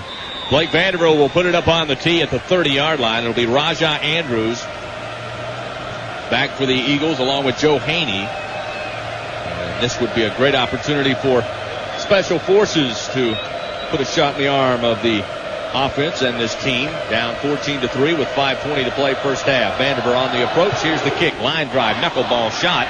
Haney takes it on the short hop, but ends up in the hands of Andrews. He'll come up the middle of the field.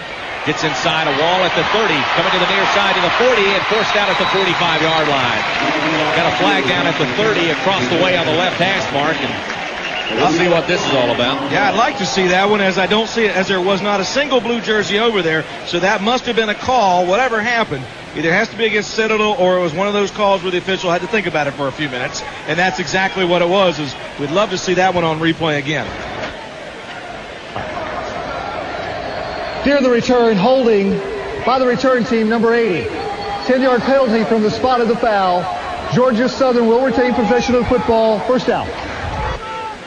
So, penalty bug. I think that's our third today, if I'm not mistaken. Having a little problems with our statistics right now, but I believe that was our third penalty on the day. It's third penalty. I think it's a third more than the Citadel penalty. It is a third more than they did, and as I was talking about, it was just a little bit of a delay. Third penalty for 32 yards in the first half. It'll be 1st and 10 back at the 20, so negate the great return by Andrews. Foster will be your quarterback. Lamar Lewis, the running back, on a wing to Foster's right side out of the shotgun. Off to Lewis. Hole up the middle. 25 and 30. And the Bulldogs whizzing to the 35-yard line. This Boston Signature Station identification. You're listening to Georgia Southern football from the Georgia Southern Radio. The home for Georgia Southern football. Georgia Eagle Broadcasting's Eagle 102.9 WPMX Statesboro. Foster and company trying to keep moving. They take the snap, hand it off to Lewis. He picks up a couple of yards up near the 44. It'll be second and 6 from the 39. Lewis just gives you an extra spark, and Lewis perhaps the spark every time he comes into the ball game. Now it'll be Lewis and Reddick in the offensive backfield. They'll send 2 receivers out wide and left, one to the right side. Here's Lewis trying to come around the end, nothing there, then finds a couple of blocks and gets across the 40 to about the 41-yard line. It'll be third down and 5. I mean, Georgia Southern to go. For the third down, they gave him a little more yards than it looked like that he had. And hard yards, again, kind of Foster-like, looked like he was lost. And then picked up some positive yardage. A big third down for the Eagles. Eagles are 1 of 4. Check that. 7 on third down this afternoon. On third down and 4 with 5 gun. Snap back. Go for the deep ball. Goes for the deep ball, and it's incomplete down around the 25-yard line to Lennon Jefferson. Again, Jefferson getting a little more playing time. He brings that catch in. Yeah, I think so. Once you start to gel out on the field, and Jason wanted that one badly. You can tell from the reaction in the backfield that he really wanted to step up, make a good throw. He did, but sometimes the chemistry just not there downfield. And literally looking the ball in, you thought he had it, but just right through his arms. Another punting situation. This time Jordan back at the 26-yard line. Roberts back deep to receive. Here's the kick by Jordan. Another beautiful punt. This will send Roberts back inside the 10 at the 6-yard line. Up the right hash and runs into a wall. There's a flag down on the far side. It looks like the Bulldogs may get their first of the afternoon, but it's like Millhouse, a little too aggressive, trying to hold a little bit. And with 3:36 to go here in the first half, 14-3 the Bulldogs lead. They will have possession, and we'll see where they mark it off. Timeout on the field. We'll take one with them. We'll return to Paulson Stadium in just a moment. Citadel up 14-3. They have the football when we return. This is the Georgia Southern Radio Network. Eagle fans, it's time to tailgate. Georgia Southern football is finally here, and your official Georgia Southern tailgate location is McAllister's Deli in Statesboro, located in the New Market District behind the Medical Center. With delicious fresh sandwiches, sides, and desserts, you're sure to have the tailgate spread for all of your Eagles. And don't forget that nothing goes down better with an Eagle victory than McAllister's Sweet Tea. And check out their locations in Macon and coming soon to Augusta. McAllister's Deli in Statesboro, proud sponsor of Georgia Southern Athletics. Our hometown. Right here at home, Farm Bureau Insurance offers your family long-term security with life insurance programs tailored to satisfy your needs. From last expenses to mortgage protection and children's education, even tax-deferred savings and retirement. And your Farm Bureau Insurance agent has the expertise and training you expect from one of the nation's top life insurance companies.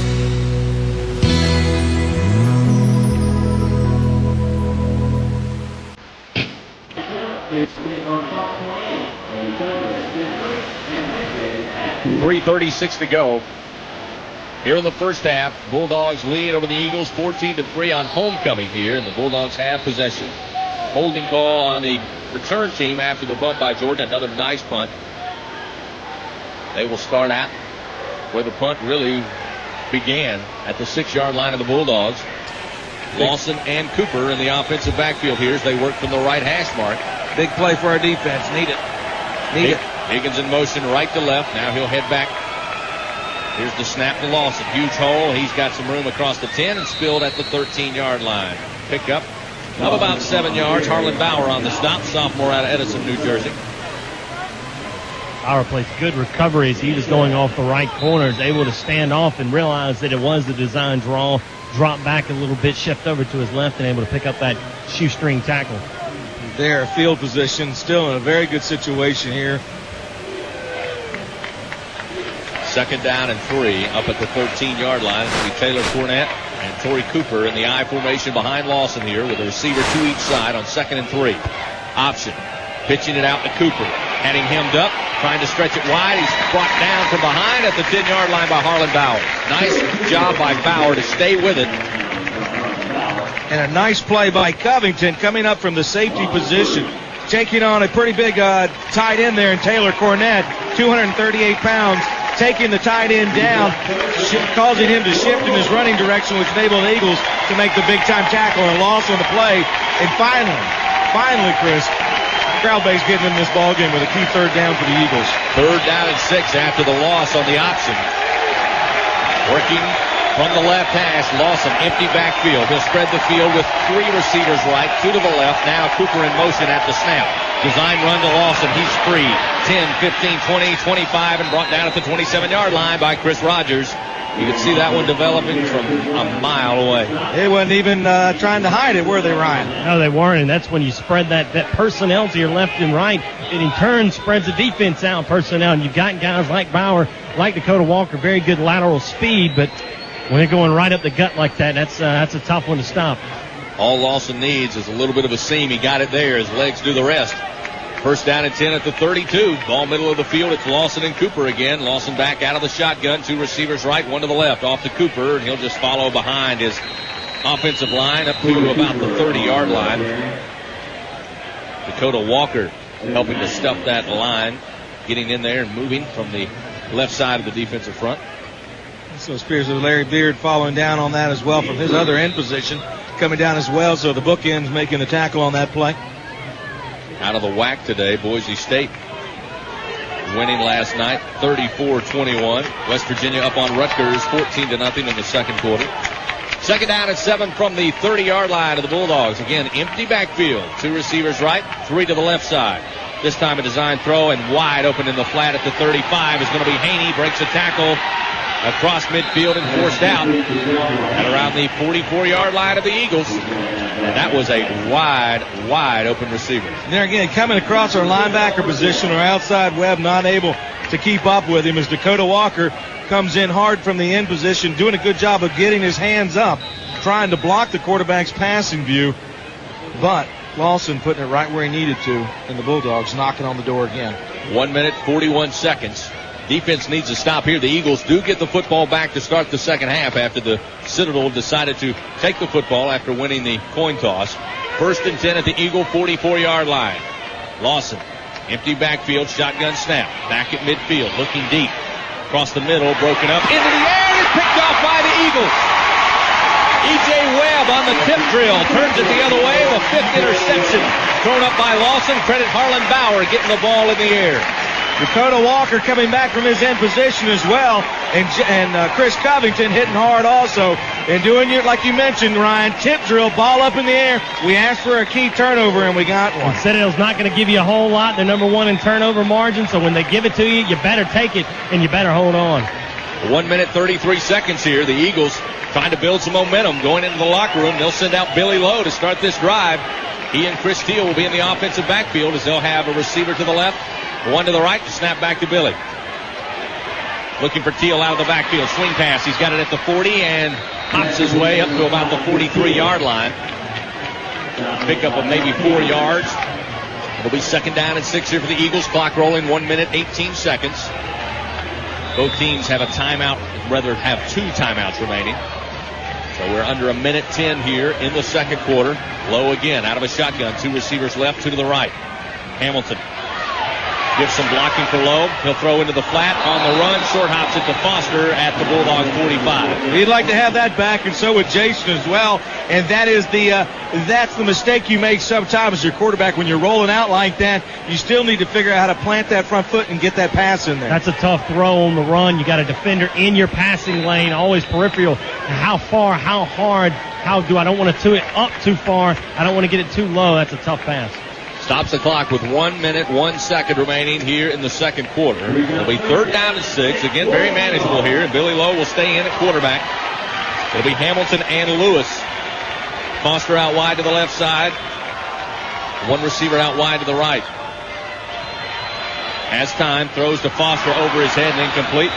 this time up at the 48-yard line. The danger that you do when you get into this passing situation like that is it does stop the clock. So if you're not able to move the ball, you're giving the ball right back to them with a little bit of time left to score. And this team has shown Citadel the ability to score quickly. So we're going to call on Jordan once again to come up with a big punt here as the ball is spotted on the, 47 or 43-yard line to pin them back. Andre Roberts back deep. Jordan will stand at the 28-yard line here with 56 seconds remaining in the first half. Snap back to Jordan. Gets this one away. And we got a hit and a flag coming out on Jordan. Catch made by Roberts at the 18. He's brought down immediately by E.J. Webb. Nice play by Jordan, keeping his leg in the air. Yeah, hey, we'll take it. Go for the Emmy, but his leg, the key is, Ryan, his leg was in the air, and it was the pursuit of they took the wrong angle. More than likely will be a 5-yard penalty. Unlikely will be the big one. I'd love the big one here, but unlikely. But that's what happens. If you take the wrong angle to block the kick, you leave your leg up, you're going to get that penalty. We'll see what the verdict is from Riley Johnson Jr. And he's going to talk with Coach Hatcher, who is 5 yards, running into the kicker against the defense. That penalty is declined. First down, Citadel. So it doesn't convert into a first down, and the Eagles decide to go ahead and let the Bulldogs start here with 47 seconds to go before the end of the second quarter. Probably not a bad decision when you've had a punt blocked already in the first half. You know you've got good field position. You know you're pinning them on the 18, and defensively played pretty well in the last series. So probably a good decision to go ahead and wave that thing off and start afresh here with 47 on the clock. Yeah, I can't believe for one moment Coach Hatcher was thinking about moving the ball up closer and going for it, because then you don't come up with it. You give the Citadel nearly a minute and half a field. So they'll go ahead and decide to keep them back. First down and 10 at the 18-yard line, but again, can't say enough about the coverage downfield to stop Roberts immediately after making the catch. Lawson out of the shotgun. They want some more. He's going to throw. The catch is thrown to Cooper, and it's incomplete at the 21-yard line. Get a little bit of pressure on Lawson there. Quick pass. Doing a good job by Benefield on that one to make the stop. Stops the clock with 41 seconds here in the first half. 14-3. It's homecoming. Right now, the Citadel trying to play spoiler. Taking their time, breaking from the huddle. Certainly not their first time visiting Georgia Southern for homecoming. Lawson and Cooper in the offensive backfield as Lawson works out of the gun. He's got Cooper on a wing to his right now, puts Torrey in motion as a receiver slot left side. Design run by Lawson up across the 20 to about the 22-yard line as Larry Beard stops him. 35 seconds and a timeout taken to stop the clock with 35 seconds, and I believe the Eagles call for the time. Let's take a look at some of the stats for the Bulldogs. They've got 13 first downs in this first half thus far, 17 carries, 87 yards. But the big story, Duran Lawson, 13 of 19, 138 yards. He does have the INT, but did not come back to bite the Bulldogs. 225 yards of total offense thus far in the first half for Georgia Southern. 18 carries, 88 yards. Foster and Lowe combining 9 of 15 for 93 yards. And Eagles 33 plays, 181 yards of total offense here in the first half. But right now the big stat up on the scoreboard, Bulldogs lead 14-3. Coming up, we'll have the Southern Halftime Report presented by the Georgia Lottery. Remember, the Georgia Lottery today could be the day. Ryan Chambers will have a chance to talk with Coach Hatcher as he makes his way into the locker room here. Something tells me the word execution may come up here. You think? 3rd and 5 here at the 23 with 35 seconds remaining.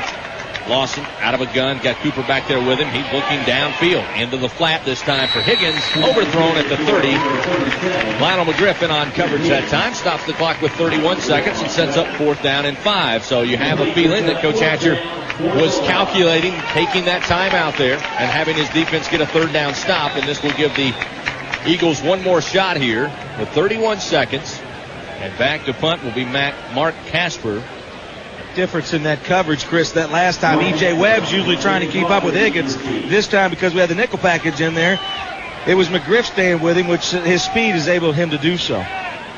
Caspar back there at the 9-yard line. Foster back at the Eagle 35. Trying to kick it away from Jason.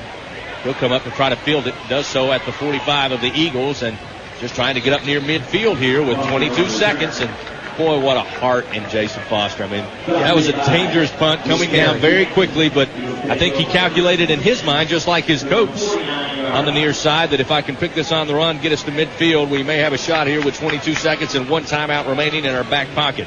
A lot of great athletes in the Southern Conference, but out of the last 2 years I've been here, there's not a single punt return that catches that ball. Yes. Not in that kind of traffic. We got a 4-receiver set left side. Billy Lowe will be in at quarterback. Campbell is the lone receiver to the right. First down and 10 at the 49-yard line with 22 seconds to go, second quarter. Billy Lowe. Look downfield, down steps back, buys more time. Pressure comes. He's going to have to run, and he's going to be stopped and dropped at the line of scrimmage with 13 seconds remaining. Ground cannot cause a fumble. With 11 seconds. And Hatch yelling from the sideline, throw it out of bounds, don't get sacked, don't let the clock tick, get rid of the ball. They do a good job of covering Foster in the flats, if you noticed over there, Ryan, on about the 50-yard line. And we're very fortunate because that's one of those situations where you might get a flag for holding. In that situation, Foster just sitting back, waiting, and it almost occupies 2 defenders because you have to have somebody man-on-man. You also have to have your safety rolled over that way just in case he all of a sudden takes off on a dead sprint. So that's a situation you may want to come back because of the formation and how it defensively worked out. You may want to see that back in the second half. Now we've got a 4-receiver set left side, and Foster in as your quarterback out of a shotgun. 11 seconds remain here, second quarter, second down and 10, right at midfield. Foster, shotgun snap, no surprise, here comes the Bulldogs. Pocket collapses left and right. Foster doesn't feel it and gets hit, brought down at the 47-yard line. Trevor Broughton, senior out of Hampton, Virginia, finishes the first half of action. The horn sounds, and the Bulldogs go into the locker room leading 14-3. Let's go down to Ryan and head coach Chris Hatcher. All right, Coach, Grant Lawson has a good first half. How do you defensively try and hem him up in the second? Well, I mean, we're just getting our panties whooped right now. I mean, it should be a lot worse than it is. Very fortunate that the score is what it is right here. The defense has, been playing a high for an offense that only give up 2 touchdowns. Offensively, we're just not making any plays. We got guys open, we got holes to run through, and we ain't getting it done, and we ain't getting it done in the special teams. And we got to go. We're playing just like we practiced this week, and we're fixing to get it corrected. Good luck in second half, Coach. I think you hit it on the head there, Ryan and Chris. And that we're just not getting it done. It's halftime here at Homecoming. 14-3, the Bulldogs lead over the Eagles. Stay with us. We'll continue. We'll start the Southern Halftime Report presented by the Georgia Lottery. Remember, today could be the day. We'll return to Boston Stadium in just a moment. At halftime, Citadel leads 14-3 over Georgia Southern. We'll return in just a moment. This is Georgia Southern football.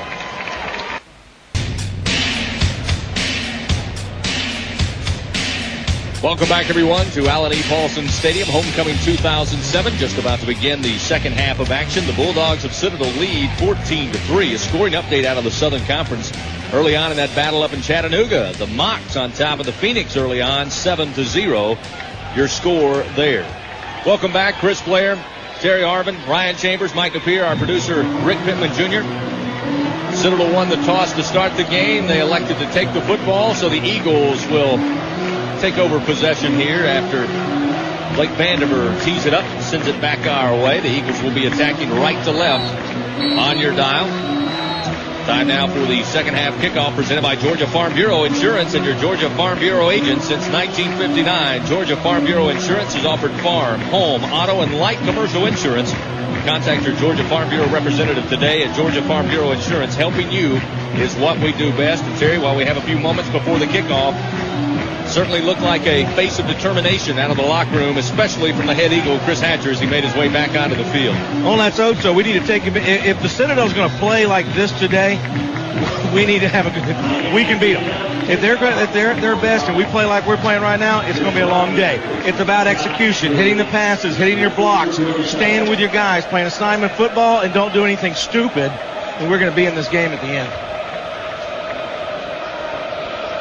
Rajah Andrews, Chris Rogers back deep as Vanderer puts foot to leather, and we're underway here in the second half. Rogers drops it at the 10. Now we'll pick it up the right hash. 20 makes a great cut to the near side. Stiff arms the defender up across the 30 to the 40 and out of bounds at the 39-yard line. Chris Rogers just with that bobble, Terry, and you've seen it so many times. Even though it doesn't look pretty, sometimes it it just kind of stymies the defensive coverage, and that time he found the seam, then cut it to the near side, and puts a good boost in the arm here for the Eagles offense, who comes out first down and 10 at the 40-yard line of their own. Great field position for Georgia Southern, not having a compound mistake. We talked about that last week.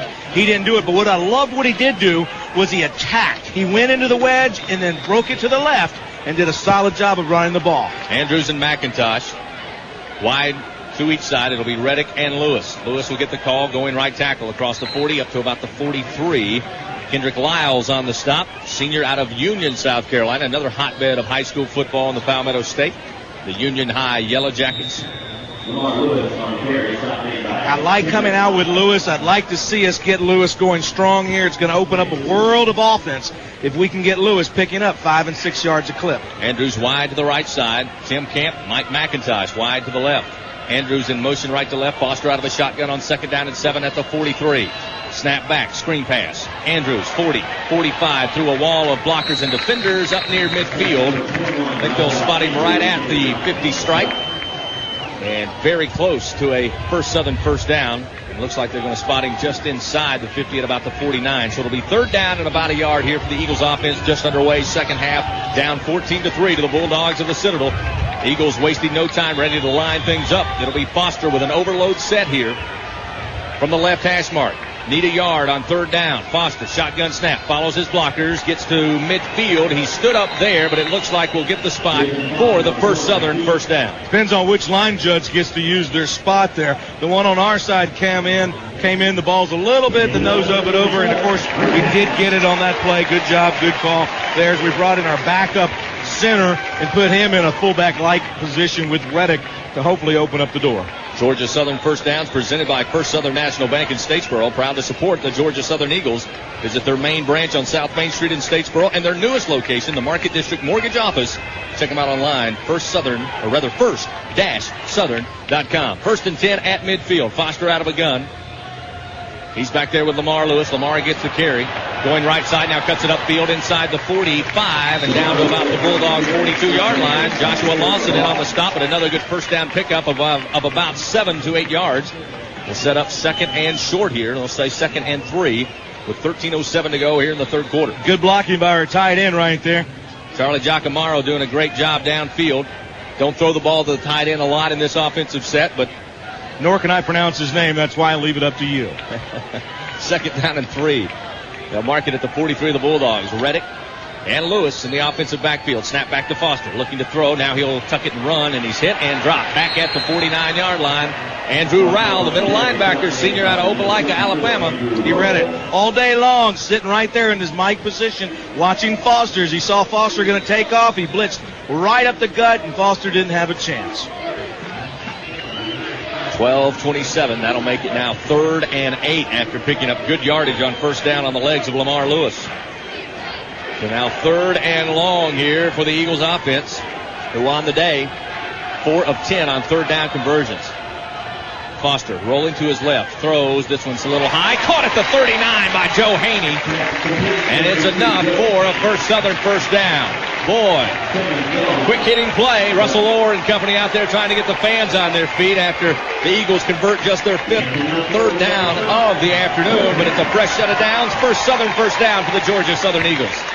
Like to see them continuing to run the ball early, setting up a little bit shorter gains on second and third down. Not so many incompletions on first down. Then you find yourself in second and 10, third and 10. Rajai Andrews out wide to the right side. It'll be Lenon Jefferson and Joe Haney to the near side. Lamar Lewis in the backfield with Foster on first and 10 from the Bulldog 38-yard line. Foster shakes and bakes. Cuts up the middle of the field, breaks a tackle, stays on his feet, and dives down to the 31-yard line. Hard charging yards by the senior QB out of Canton, Georgia. You got to wonder how he keeps doing that, what he's doing. I mean, he was, in all accounts, tackled twice, but yet managed to stay on his feet with his low center of gravity. And it takes us up line what we've been asking for to be in, and that's a 2nd and 2, second long 1. That makes a heck of a lot better of a situation as far as play calling and what you can do and how you keep the defense on their toes when you're in second and third. Second down and 3. Steve Kandari out there. He's in motion right to left side as a receiver for the Eagles. Lewis back there with Foster. Lewis gets a call. Big hole across the middle and down to the 25-yard line. First Southern first down. Andrew Rowell He made the stop, but he went backward as Lamar Lewis drove him down to the 25-yard line. And good blocking by the Hogs right up the gut. And that's what we need to do. We need to win the battle in the trenches right now and keep moving these sticks. First down and 10 at the 25-yard line. Steve Kandari checking into the game. He'll be wide to the right. Joe Haney wide to the left side. Reddick and Lewis back with Foster on 1st and 10 at the Bulldog 25-yard line. Working from the left hash mark. Foster steps up, shouts instructions. Now ready for the shotgun snap. Here it comes. Off to Lewis. And slips. Wanted to go right tackle, then try to cut it back and just lost his footing at about the 26-yard line. Maybe a loss of a yard or got back to the line of scrimmage.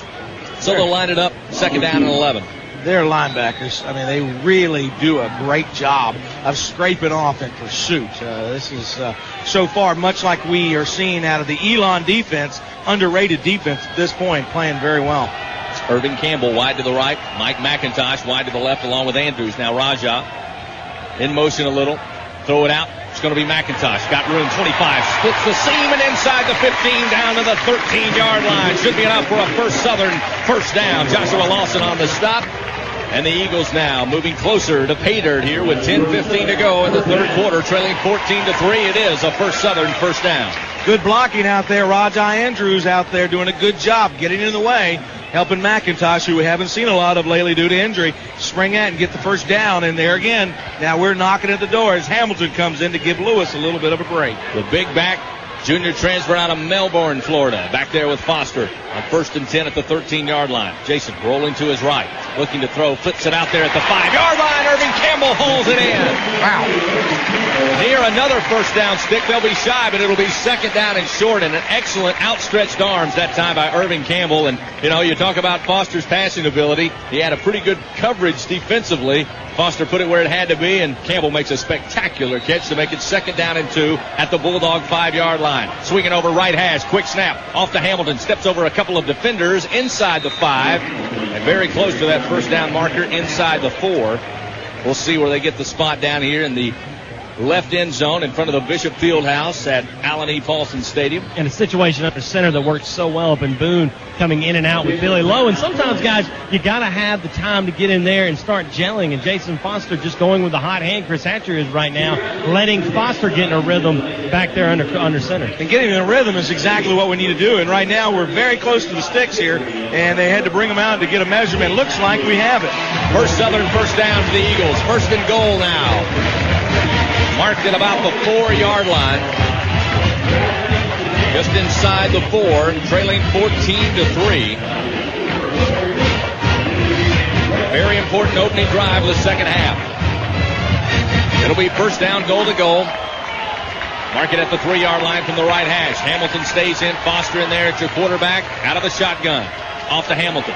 Up the middle. Hit at the 1 and brought back there, but they'll give him forward progress down around the 1-yard line. It'll be 2nd down and goal from the Bulldog 1. Don't see that happen, Ryan, very often, in Hamilton being pushed back in that situation. Yeah, just a game tackle, if you will, and from Citadel, who has very, very good game tackling and speed, lateral speed at the linebackers and a good front 4. This would be an interesting battle. 2nd down, goal to go from the 2. Foster off to Hamilton, and again he's hit at the line and dropped back at about the 4-yard line. Great pursuit up the middle that time. And credit number 99, Terrence Reese. Again, the sophomore out of North South Carolina, and here we are. Using all 300 pounds to stuff it up the middle, and enables your middle linebacker as well, at Kendrick Lyles, to come down and make the play. And here we are. 3 points is not going to cut it on this drive. 3rd down and goal. They'll stay again, got to the 2-yard line. Hamilton again on the left side of Foster. Foster throws, and out of the fingertips of Tim Camp at the goal line. That'll bring up 4th down and goal from the 2. Yeah, looks like we're going to kick it. And Hatcher, he and I have had several conversations. We've been in this spot, and we've walked out of here with a field goal, and he hasn't been happy about it. And he says, I hope that doesn't come back to haunt us. I think he'll probably feel the same way here. And if you remember last year, we played the Citadel with Foster holding what happened. He'll hold it at the 10, so it's a 20-yard kick just inside the right hash, kicking right to left. Will be Jesse Hartley. Again, Foster will hold. Snap back. Ball is down, kick is up, and it's good. So now the score, 14-6. The Eagles take the opening second half drive, march down the field after it was set up nicely by Chris Rogers' return. Eagles go in for the field goal. It's now 14-6, 8:13 to go, third quarter. We'll take a timeout. We'll return to Allen E. Paulson Stadium in just a moment. This is Georgia Southern football. Eagle fans, it's time to tailgate. Georgia Southern football is finally here, and your official Georgia Southern tailgate location is McAllister's Deli in Statesboro. Located in the New Market District behind the Medical Center with delicious fresh sandwiches, sides, and desserts, you're sure to have the tailgate spread for all of your Eagles. And don't forget that nothing goes down better with an Eagle victory than McAllister's Sweet Tea. And check out their locations in Macon and coming soon to Augusta. McAllister's Deli in Statesboro, proud sponsor of Georgia Southern Athletics. Walker Pharmacy means one-stop shopping for your prescriptions, home medical supplies, and gifts. Check out their website at walkerpharmacy.biz or visit any of their 3 locations. Brooklet Drugs, 202 Northside Drive or 100 Brampton Avenue. And for the kids, Little Doses is right next door at Northside Drive and at Brampton Avenue with new fall wear, holiday wear, and new toys arriving. You're always our friends at Walker Pharmacy, 764-6175 or visit walkerpharmacy.biz.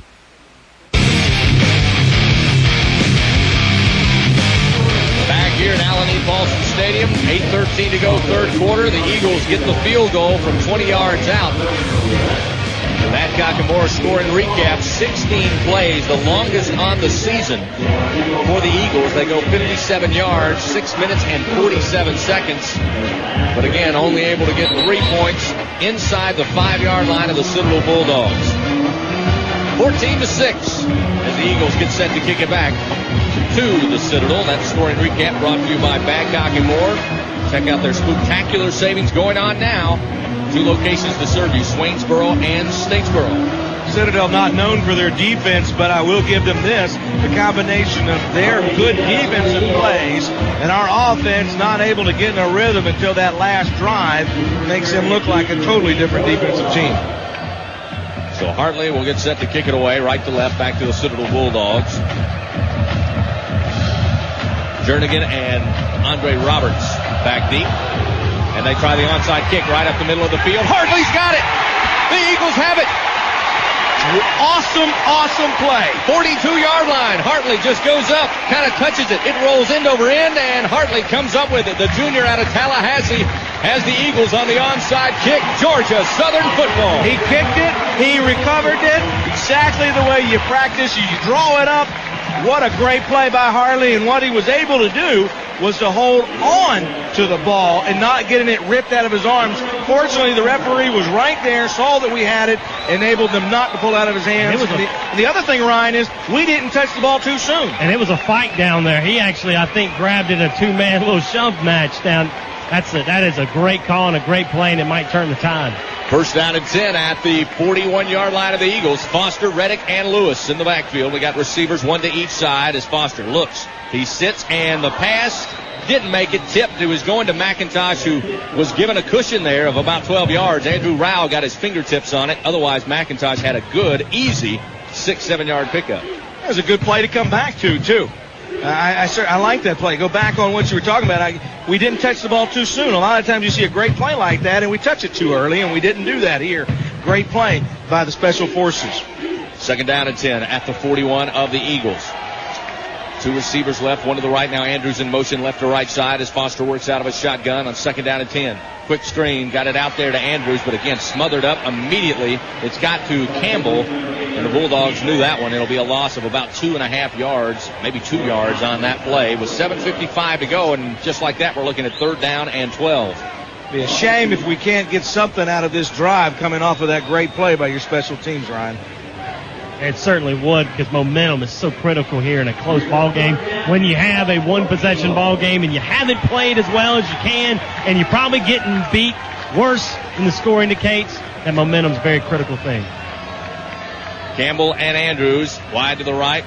McIntosh wide to the left on 3rd and 12. Blitz coming, pressure coming. Foster hemmed up, brought down at the 35-yard line. It'll be 4th down, and the Eagles will kick it away. Hey, good defense. They came in with the blitz. A lot of pressure from the outside. They had their defensive tackle stay back, cover the lane. Nowhere to go for Foster, even with his great dancing ability. Not able to pull anything off. Now we're in a situation with field position once again with Jordan. And the ball spotted at 35, kicking into the wind. The key here is to get the nose down, get the nose down and get good coverage. Dan will be at the 20-yard line. The Bulldogs will have two receivers back there waiting on the kick. This one has a short life and then bounces sideways and down to around the 31, maybe the 32-yard line. That's where the Bulldogs take over with 6:41 to go in the third quarter, and Citadel leading 14-6 here at homecoming. We'll take a timeout. We'll return to Allen E. Paulson Stadium in just a moment. This is the Georgia Southern Radio Network. Our hometown. The Farm Bureau Insurance Companies are among the most respected providers of home insurance in the nation, and we're located right here in your community. For more than half a century, we've covered American homes with dependable protection, and we back it with fast, fair claim service. Call today for a free, no-obligation review of your home insurance needs.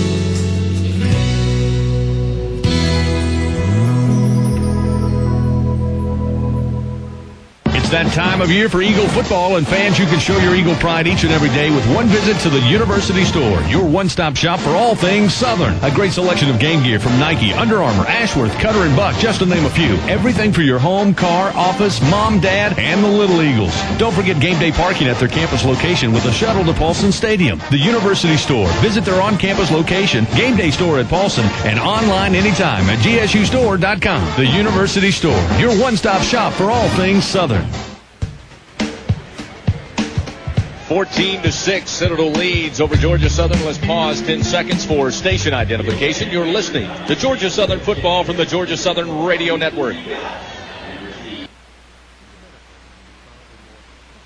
For Georgia Southern football, Georgia Eagle Broadcasting's Eagle 102.9 WPMX Statesboro. Hi, folks. I'm Trey Baird, market president for Park Avenue Banking. 14-6. Bulldogs take over 1st and 10 at the 32-yard line. They'll send trip receivers out wide to the left, two receivers to the right. Lawson will be in a shotgun set. And while he does have a dangerous arm, we've seen this gentleman a couple of times in the first half where they spread the field and look for Lawson. On the quarterback draw, the quarterback keeper here. We'll find out what Higgins and company have in mind as we get set to begin play here. In the third quarter, 6:41. They'll put Cooper now on a wing to Lawson's left side. Setting up swing pass, and Larry Beard gets in with his left arm and deflects that pass. Great play by Larry Beard, the junior out of Fairburn, Georgia. Great concentration, fighting off a block and still able to get the ball out there to deflect the swing pass. I think he was actually trying to catch it and carry it in the end zone and just dropped the ball. He was right there. Great play by Beard. Good to snip that out.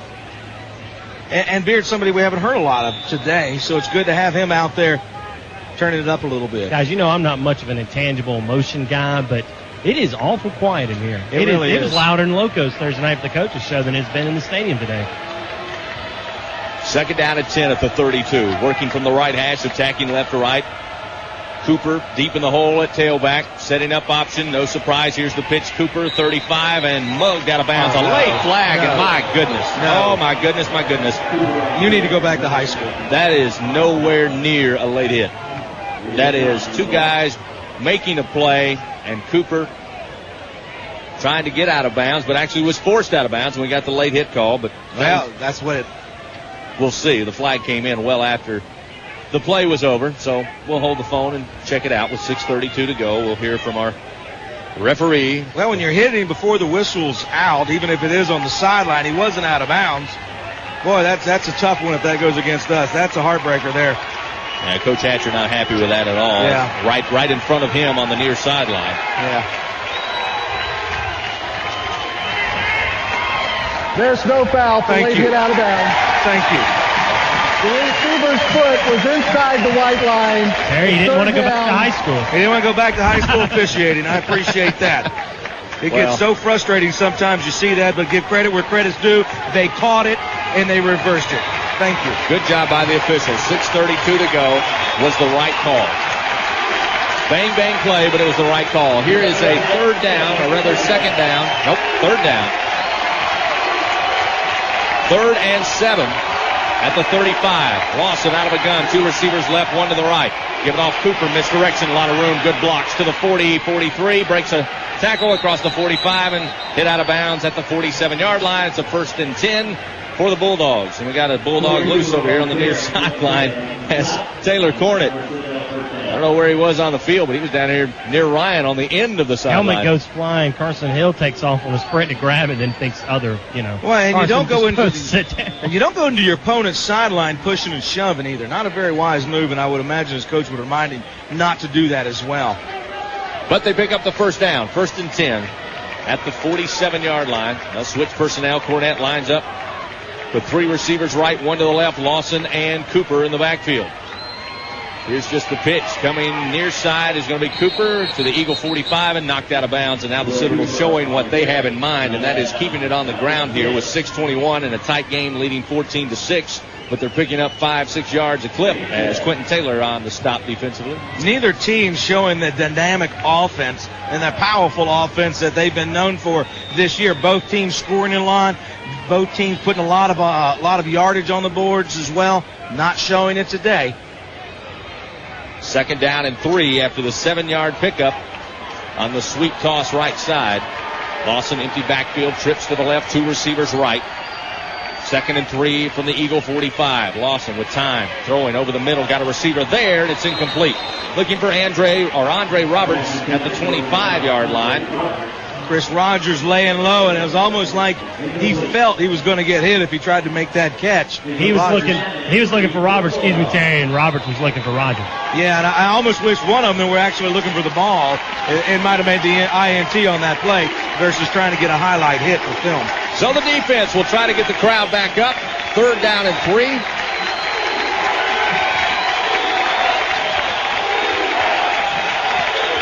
From the 45-yard line of the Eagles.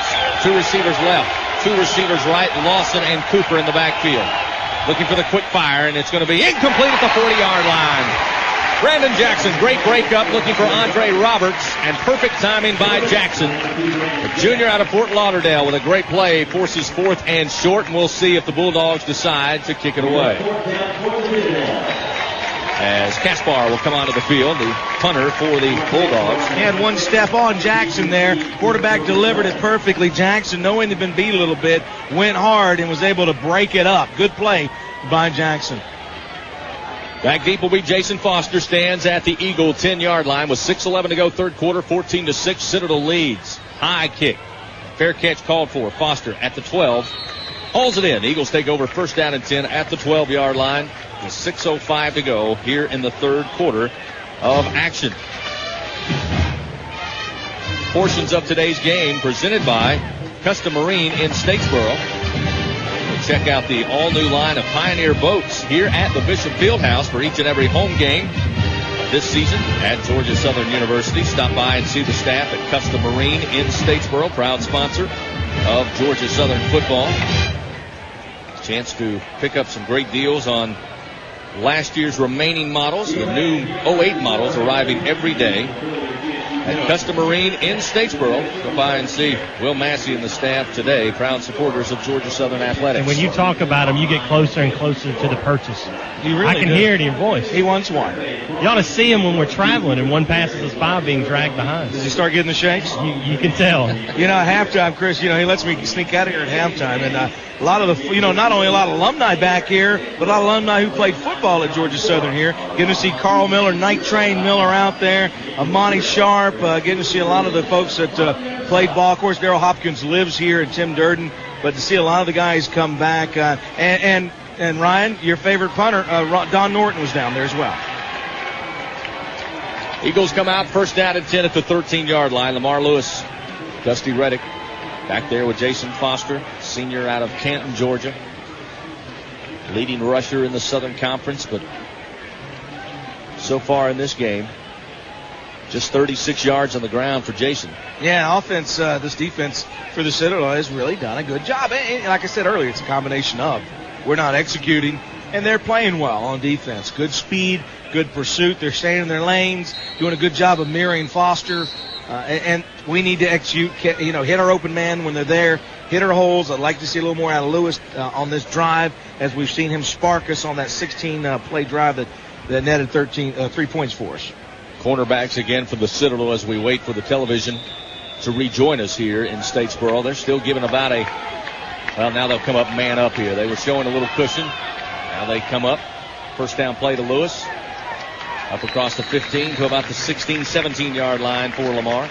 Jesse Hartley on that great special teams play. We forget he's also a great kicker with that long field goal that he had a couple weeks back, and we've seen him produce for us. His 14 field goals this year, the most in the regular season since, another good kicker, Reed Haley, was 15 of 22 in 1993.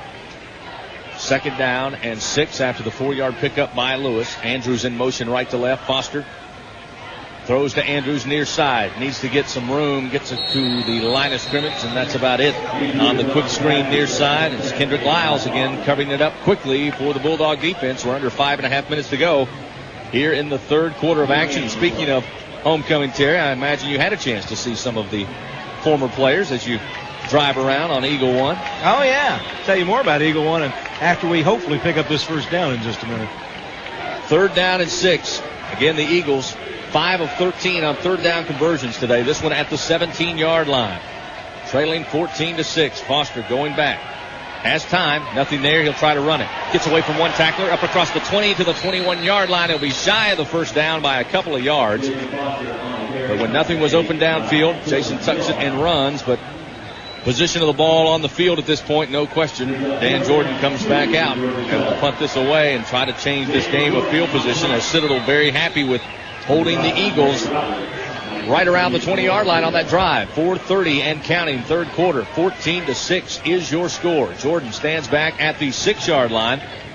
Andre Roberts back at the Citadel 35. They're going to try to set up for a return, and coming up to catch it will be Roberts at the 45.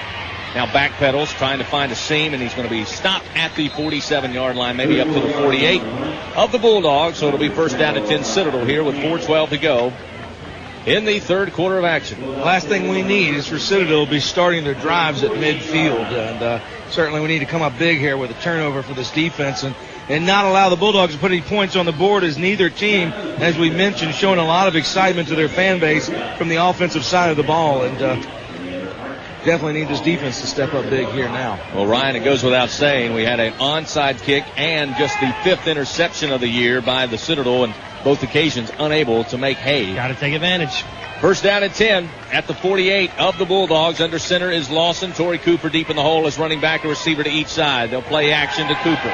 Lawson stands deep, throws a deep ball, got a man wide open, but overthrown by 7 yards down around the 8-yard line. And that was a wide open Alex Sellers.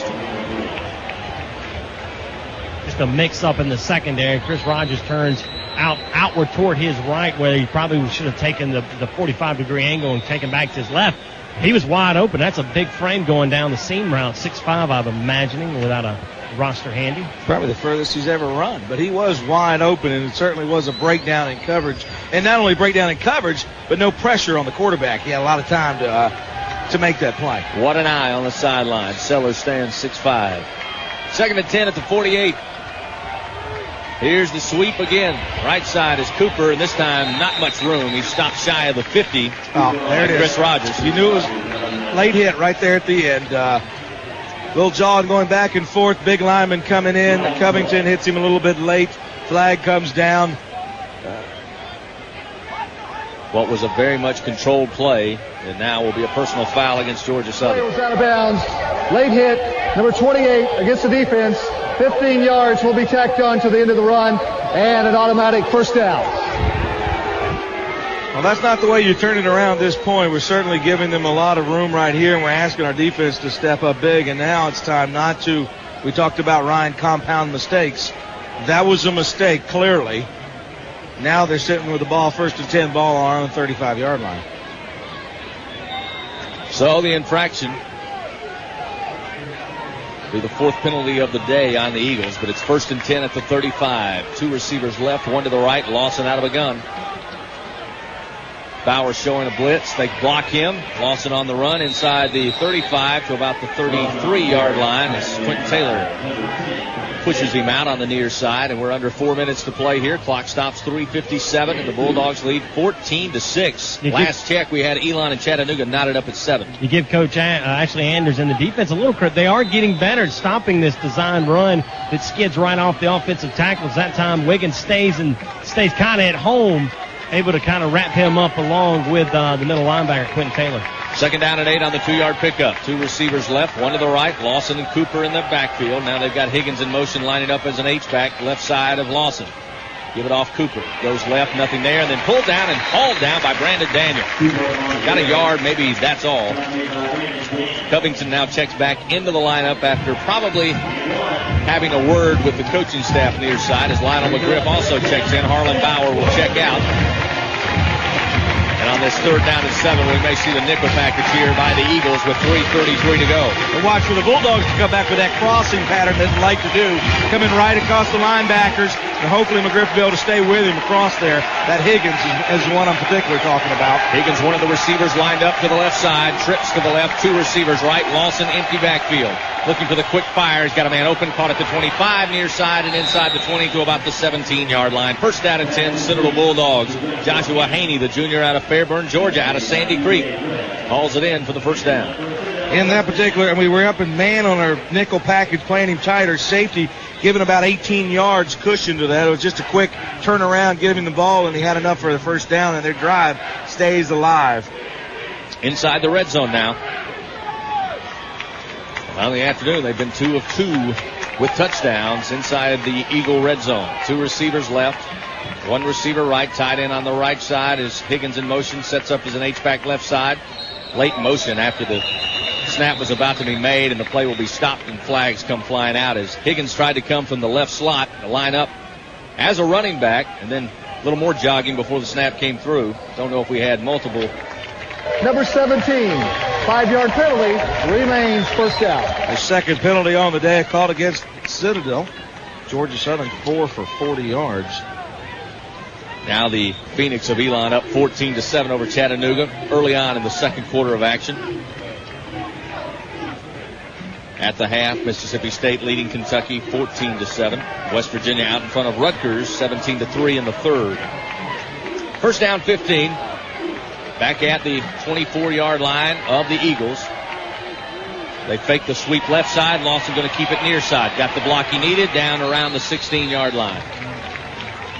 Pickup of 7 on the carry for the quarterback, Duran Lawson, out of Conway, South Carolina. 2:14 clock rolling, third quarter. Citadel up 14-6. You got to think in their mind, Ryan, that they can just keep this clock ticking and go into the fourth quarter. And even if they walk away with 3, they've accomplished a lot. Well, take it into a 2-possession ball game, and Georgia Southern yet to score an offensive touchdown yet. Just shy of the 15-yard line of the Eagles. Second down and 7. Back to the I formation. Taylor Cornett and Torrey Cooper behind Duran Lawson under center. A receiver set out, 1 to each side. Lets the play clock dwindle. Now gives it off to Cooper. Up the middle, inside the 15, down to around the 13-yard line. Shy of the first down. They've got to get inside the 8. Brandon Daniel and Dakota Walker teaming up to bring down Cooper. Third down and 5 coming up. So another third down opportunity here for the defense. The Bulldogs are 4 of 9 in conversions on the afternoon. Split backfield, out of a shotgun, a back to each side. Lawson looking downfield. Pressure comes. He's hit and brought down at the 22-yard line by Damon Suggs. No surprise. He was looking deep down the left side, and Suggs, untouched, comes up and brings down Lawson. Backs him up just a little bit here, and looks like Blake Vanderbilt will come on. You know, I'm really surprised, Ryan. Were they blowing the whistle on that play or not? No, they weren't blowing the whistle. I don't get that.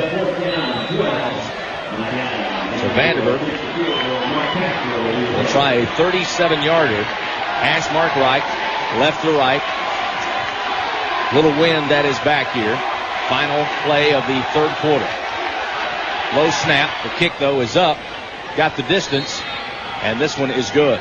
17-6 now with 18 seconds remaining in the third quarter. We'll take a timeout. Return in just a moment. Your score, Citadel 17, Georgia Southern 6. This is Georgia Southern football. Hi folks, I'm Trey Baird, Market President for Park Avenue Bank in Statesboro, Georgia. First off, I would like to personally thank our advisory board members, past and present, for their wonderful contribution to the bronze Art Russell bust sitting in the end zone at Paulson Stadium. Park Avenue Bank is proud to be a part of an undertaking that will pay tribute to our legendary coach for future generations. So from all of us at Park Avenue Bank in Statesboro, thank you. Park Avenue Bank with 2 locations in Statesboro, member FDIC, and proud sponsors of Georgia Southern Athletics. I'm Marcia Colson, General Manager of Metter Ford. A lot of dealers are running low on inventory these days. Not us, because we exceed the sales goals set by Ford. They have allowed us to order extra inventory so we can offer you the best selection of new Fords in our area. We have 150 new cars and trucks, including over 60 F-150s. For the best selection, best prices, and the best service, come to Metter Ford and find out what our customers already know. We'll earn your business and we'll keep it. Metter Ford, an easy ride up I-16 at exit 104 in beautiful Metter, Georgia. See you soon. 18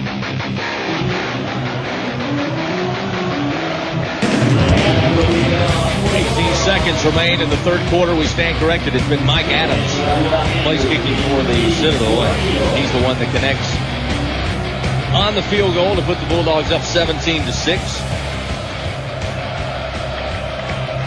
And he'll get set to kick it back to the Eagles here, and it hits on the squib kick and up back, but the Eagles off the ricochet pull it down at the 48-yard line of Georgia Southern. So with 17 seconds, the Bulldogs. What are you thinking? Citadel. I mean, we saw an onside kick performed by the Eagles. That time the quick line drive squib kick hit the first line of defense, and then Eagles able to jump on it, but now they're playing at near midfield here with 17 seconds to go in the third quarter. Another 15 minutes to come here before we finish this Southern Conference battle out. Certainly gave us great field position. We certainly appreciate them for doing that. Now what can we do with it is the question. The offense has been stymied here throughout this game. It's Foster and Hamilton back there. It's Foster fakes the quick screen. He'll keep it and run inside Bulldog territory and fights his way against about 7 Bulldogs. Finally, thank you. And he's brought down at the 46-yard line after what seemed to be stopped for some time is finally stopped, but Foster showing no fear, going right at the heart of the Citadel defense. Now that's frustrating, as with the spot on that one, it looked like he moved that whole line a little bit further down there. That's the end of the third quarter. We've got 15 minutes remaining, 17-6. Citadel leads here at homecoming at Paulson Stadium. 4 fingers in the air, and the Eagles will need it. We'll return in just a moment. This is the Georgia Southern Radio Network. Here in the South, we know college football is all about endurance, strength, and toughness. Much like the all-new Ford Super Duty, it never backs down from a tough job. Loaded with a 6.4-liter Power-Stroke diesel engine, Super Duty's like the champion lineman you can't take down. And the dual turbos get things moving and keep them moving at higher speeds. So drive everyone's All-American, the all-new 2008 Ford Super Duty. See your neighborhood Ford dealer today. Here's an open letter to the families of all the newborn voices East Georgia Regional introduces each year. It's a thought for the ones who rely on us to manage their pain, breathe a little easier, or heal their wounds. For those who dance where once they struggled to walk, and to each patient who leans on us to see the world in a better light, claim a victory over their bathroom scale, or just get a good night's sleep. We say, at East Georgia Regional Medical Center, we're dedicated to comprehensive health care, one life at a time. Start of the fourth quarter here at Allen E. Paulson Stadium. Welcome back. Chris Blair, Terry Harmon, Ryan Chambers, and Mike DePere, our studio producer Rick Pittman Jr. Eagles find themselves down here at homecoming, 17-6. Fans, Georgia Southern football presented by Locos Grill and Pub, Statesboro's favorite location for great food, great friends, and football. Invite you to join us each and every Thursday night. Great crowd this past Thursday at 7 p.m. from Locos here in Statesboro for Inside Georgia Southern football with head coach Chris Hatcher. For Eagle football, let's all go to Locos. And kudos to the staff at Locos taking care of the radio crew late last night with a delivery here to Paulson Stadium. They did. I was talking about earlier, halftime you let me sneak outside and see a lot of the old former players and got to hang out with them. Saw a lot of them before the game as I was on the Eagle One. I'll tell you more about Eagle One when we get a chance later on. So the Eagles take over. They'll continue here on second down and a short 6, long 5. Foster out of a gun, attacking left to right, out of the shotgun. 3 receivers now to the left side. Here's the option. Foster fakes the pitch, got the block he needed, up to about the 40-yard line before he's out of bounds. It's a First Southern first down. Great little move, just gave the look, a little bit of an arm move. Got the defender to bite on the pitch, and he turns it upfield for a First Southern first down. And maybe we'll get a little life in the crowd here who has not had a lot to cheer about. No, granted, they have not, but these are exactly the times when you need to cheer because these players feed off of the enthusiasm that they're hearing from the stands. Inside the 40 of the Bulldogs now at the 39. First down and 10, working from the right hash. Andrews in motion right to left. That'll line up 3 receivers to the left side. Foster puts it in the belly of Chris Teal. Chris bears down straight up the gut. They'll give him motion down to about the 37, between the 37 and 36-yard line. At the end of 3 quarters, Citadel 52 plays, 276 yards of total offense for the Eagles. 57 plays, 244 yards of total offense. Again, third down conversions, nobody's lighting it up. Bulldogs 4 of 10, the Eagles 5 of 14. Here's a second down and 8 from the 37-yard line of the Bulldogs. Sticking in the belly of Teal. He breaks through the line, gets down to the 30, and very close to the first down. Maybe half a yard shy as Joshua Lawson pulls him down, but it'll set up third and very short here for the Eagles with 14:07 to go in the game, trailing 17-6. 2 touchdowns thrown by Duran Lawson, a field goal by Mike Adams. Quick snap, they'll try to keep it with Foster. Did he get inside? Looks like we got a good spot down to the 29, which would be enough for a first down. Man, Jason Foster really just a high performance working machine. I tell you what, high performance machine, just like Eagle One. And Terry, speaking of Eagle One, Eagle One, thanks to Thrifty Golf Cars here in Statesboro. That's going to be a very close measurement, by the way. Decked out a Georgia Southern golf cart for us. I thoroughly have enjoyed driving around during pregame. I don't want to give it up, Ryan, at all. You know I don't you?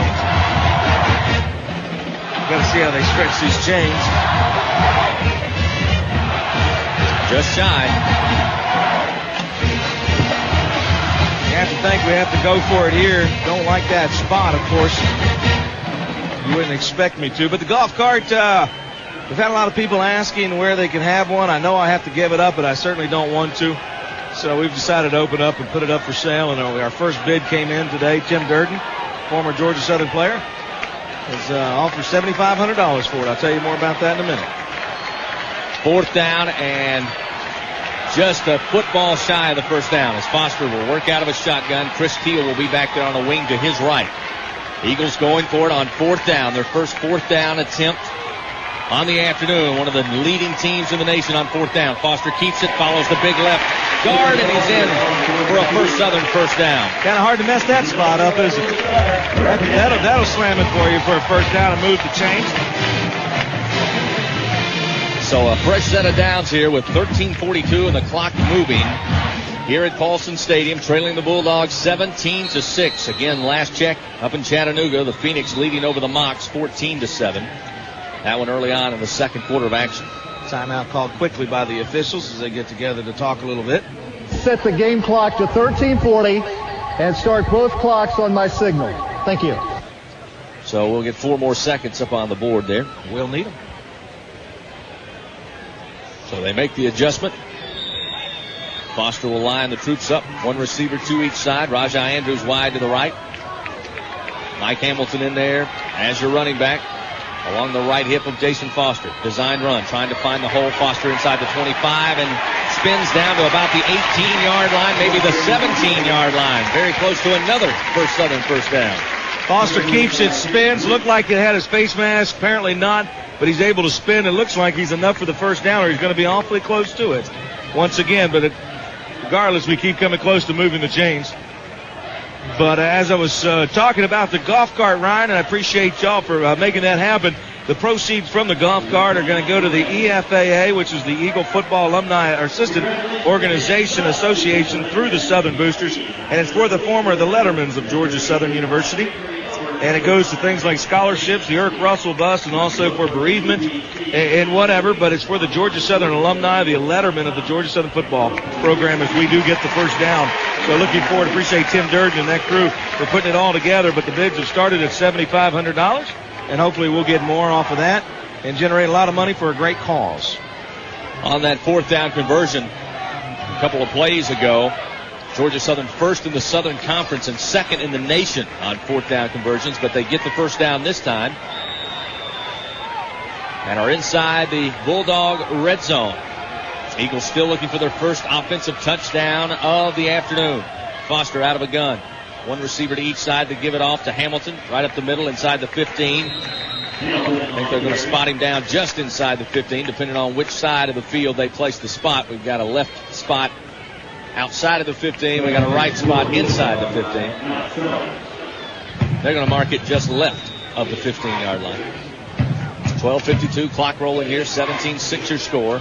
2-yard pickup by Hamilton, second down and 8. McIntosh wide to the left side. Rajai Andrews wide to the right. Second down, they keep it to Foster. Going behind Hamilton, breaks a tackle to the 10, 5. Put an Eagle 6 on it. Touchdown, Georgia Southern. Foster coming right off the left hip of Mike Hamilton. Turns it outside and then puts on the burners, and it's now 17-12 with 12:36 to go here in the fourth quarter. Patience is a virtue that I do not have. Great play by Foster to follow his blocks, and hey, good job by Hamilton to sell the fake and then to continue with the block as well. As it looks like this is definitely a situation where you go for 2. It appears that's what the Eagles will set up. Foster and company stay on the field. 12:36 to go in the game. 2 receivers left, 1 to the right. Foster and Chris Teal in the backfield. Give it off to Teal. Here's the reverse. Now a late pitch to Foster, throwing into the open end zone.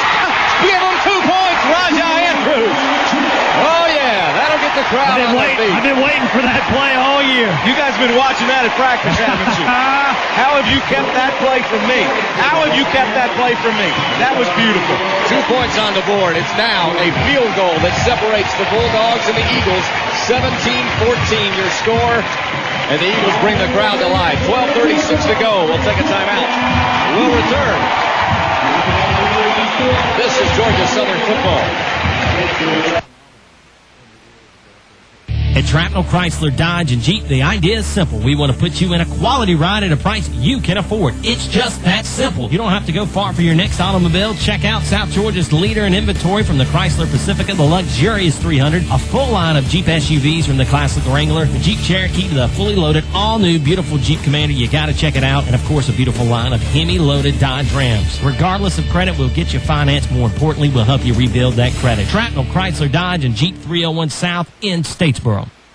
Hello, this is Brian Burke of Blunt, Burke, Quimbley & Hendricks Insurers. As a trusted choice agency, we can offer multiple insurance companies and a variety of coverage choices. For helpful, easy-to-understand information about auto, home, life, health, or business insurance, give our agency a call. With excellent insurance carriers like the Central Insurance Companies, we can tailor an insurance program to meet your needs. Blunt, Burke, Quimbley & Hendricks Insurers, your trusted choice agent in the New Market District, 764-9602.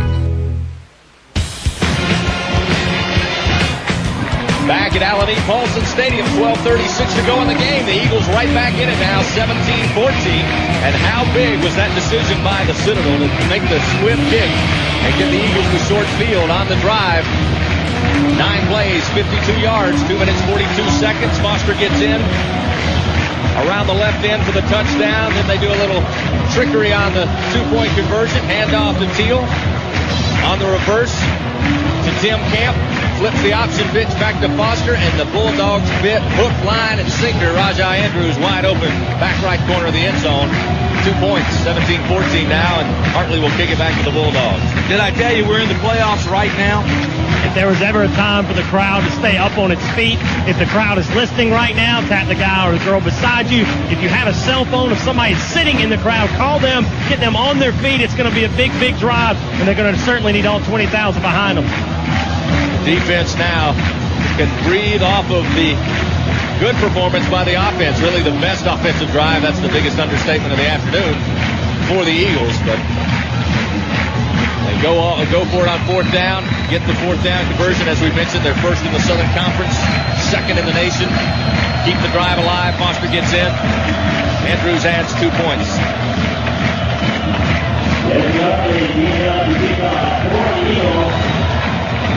Citadel will have, as always, 2 men back deep.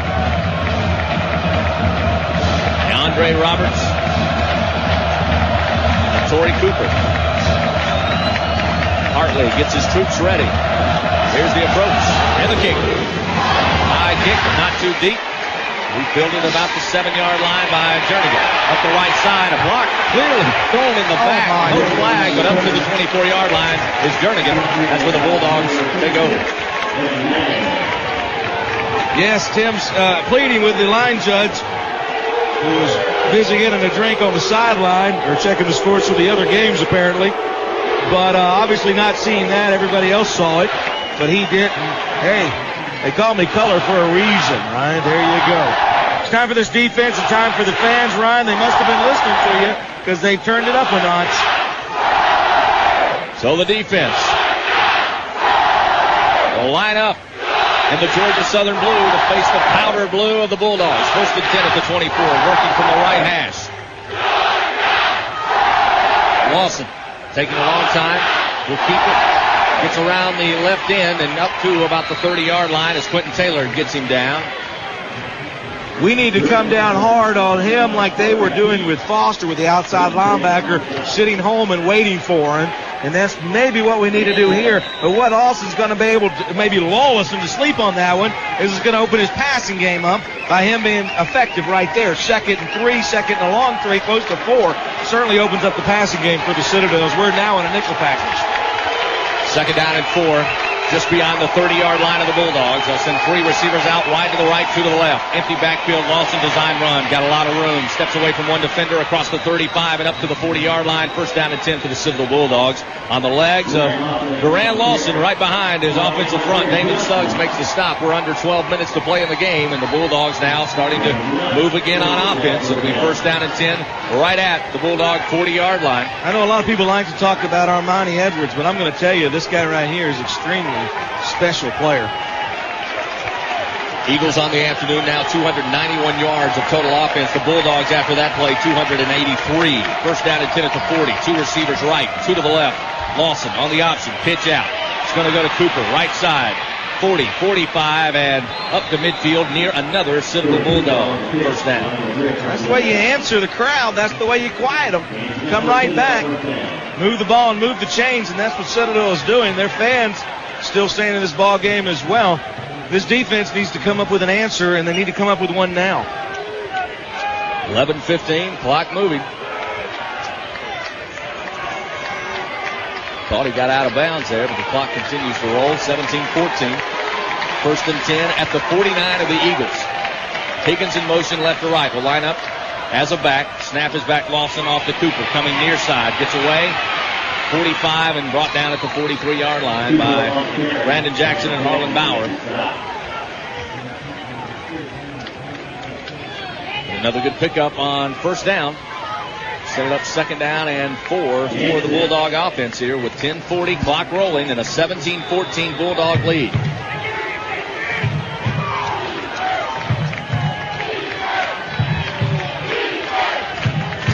Andre Roberts heads out wide to the right side.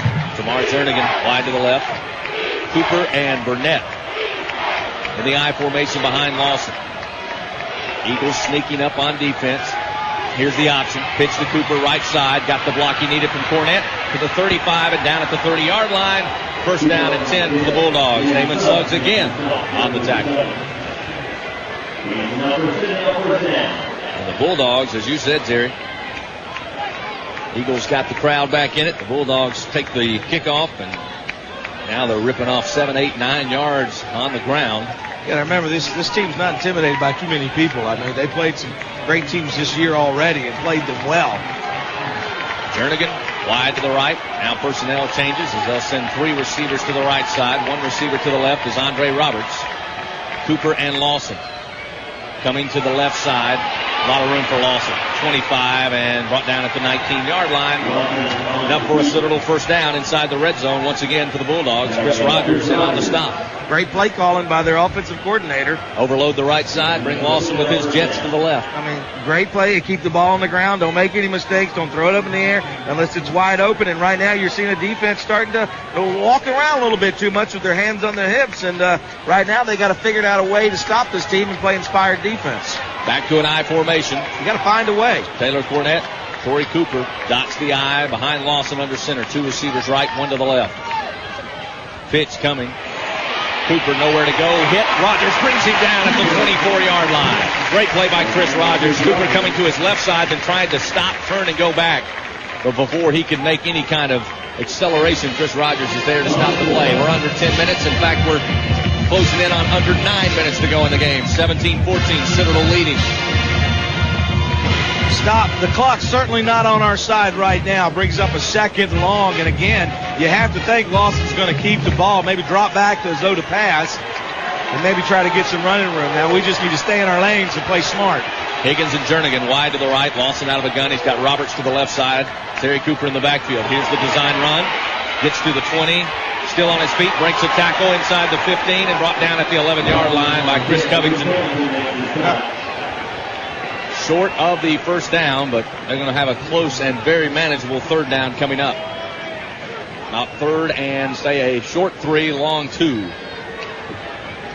They're right at the 11-yard line. Check that, they'll mark it at the 12. And another opportunity to tie him up at the line of scrimmage. Yeah, got to wrap up. I mean, there's some great athletes in this league. You can't just hit them and expect them to fall. Big play here if we can just give up 3 points and get out of here. Third down and 3 at the 12. Empty backfield. Look for Lawson. Out of the shotgun. He'll fake the run. Now pressure comes. He's hit. He breaks a tackle at the 21 and throws this ball away. Smart. And Lawson a little gimpy after the play. He is a little gimpy, but a smart heads-up play by Lawson, who is definitely limping off the sideline as he throws that ball out of bounds, and Dakota Walker just going crazy on him. Well, Dakota came after him quickly, and number 52 in the blue and white, the Georgia Southern blue and white, just a step away from able to pull down Lawson for a big loss. Adams again will be on to try the 29-yarder. Big block here. Block it. Hash mark left with 7:49 to go in the game. Adams has a long of 49, well within his range. Eagles come after it. The kick is up. Hits the goalpost. It's no good. Hits the left upright. It's no good. Timing was off just a little bit, and he absolutely drove it into the left up post. And the score remains 17-14 with 7:45 to go in this game. Wasn't the best of snaps, and it wasn't the best of holds. Ryan Spike was pointing that out to us, Ryan. Didn't turn out to be the best of kicks either, at least not for the Citadel. And now it's manageable. This game's as manageable for Georgia Southern as it's been since halfway through the first quarter. They've got to take advantage. They have to finally take advantage. We'll take a timeout. 7:45 to go in the game. 17-14. Bulldogs lead. Eagles have the ball. This is the Georgia Southern Radio Network. Eagle fans, it's time to tailgate. Georgia Southern football is finally here, and your official Georgia Southern tailgate location is McAllister's Deli in Statesboro. Located in the New Market District behind the Medical Center with delicious fresh sandwiches, sides, and desserts, you're sure to have the tailgate spread for all of your Eagles. And don't forget that nothing goes down better with an Eagle victory than McAllister's Sweet Tea. And check out their locations in Macon and coming soon to Augusta. McAllister's Deli in Statesboro, proud sponsor of Georgia Southern Athletics.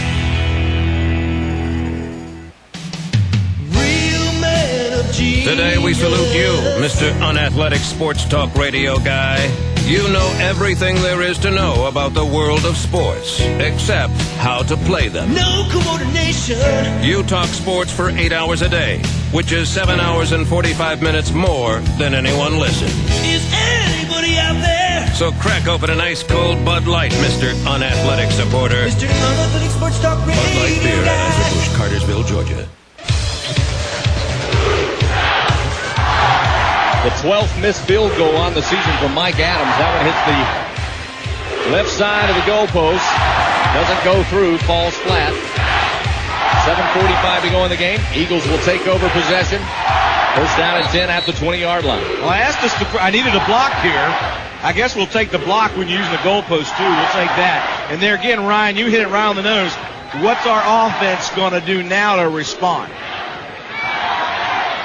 80 yards in front of the Eagles here as Foster starts as your quarterback. Lamar Lewis, the running back, to his right out of a shotgun. McIntosh and Andrews wide outs here as Foster pump fakes, now throws for Andrews. Ball is in the air. Can Andrews get to it? And it's overthrown up at the 45-yard line of the Bulldogs. But Andrews got the Bulldogs to bite, or rather Foster got him to bite on the pump fake, but that one just overthrown. Sets up 2nd down and 10. Oh, he had him, didn't he, Ryan? Yes, he did, and I like the call. We were talking down here on the sidelines in the break. We wanted a little bit of razzle-dazzle, try to bite it deep, and they did on 1st down. So on 2nd down and 10, it'll be Lewis and Chris Keel in the backfield on 2nd down and 10 from the 20. 7:39 to go in the game. Eagles trail 17-14. One receiver out wide to the left, 2 receivers to the near side. Snap back. Option. Foster keeps. Puts on the jerk. Jets. 30. 40. He's across midfield. One man to beat. 30. 20. 10. 5. Put an Eagles 6 on it. 80 yards on the leg of Jason Foster. And the Eagles have the lead. 20-17. Oh my.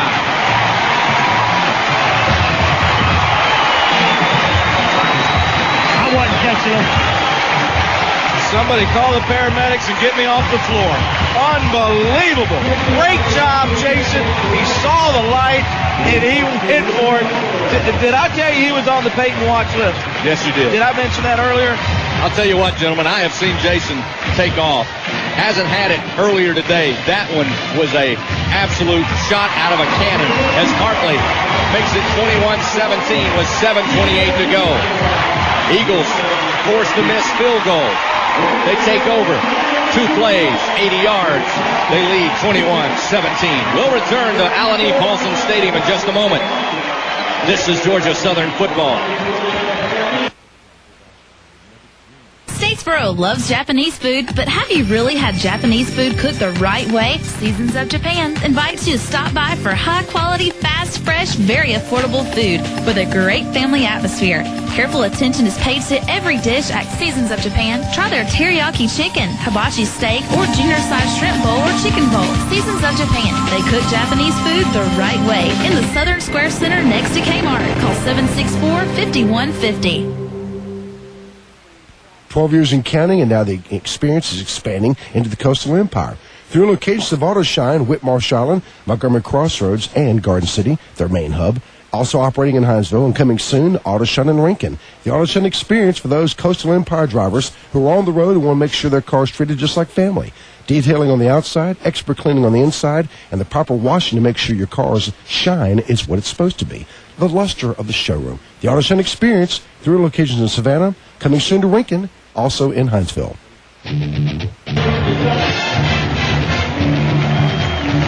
7:28 to go here in the 4th quarter at Paulson Stadium. Homecoming 2007. Babcock and Moore scoring recap didn't take long. 2 plays, 80 yards.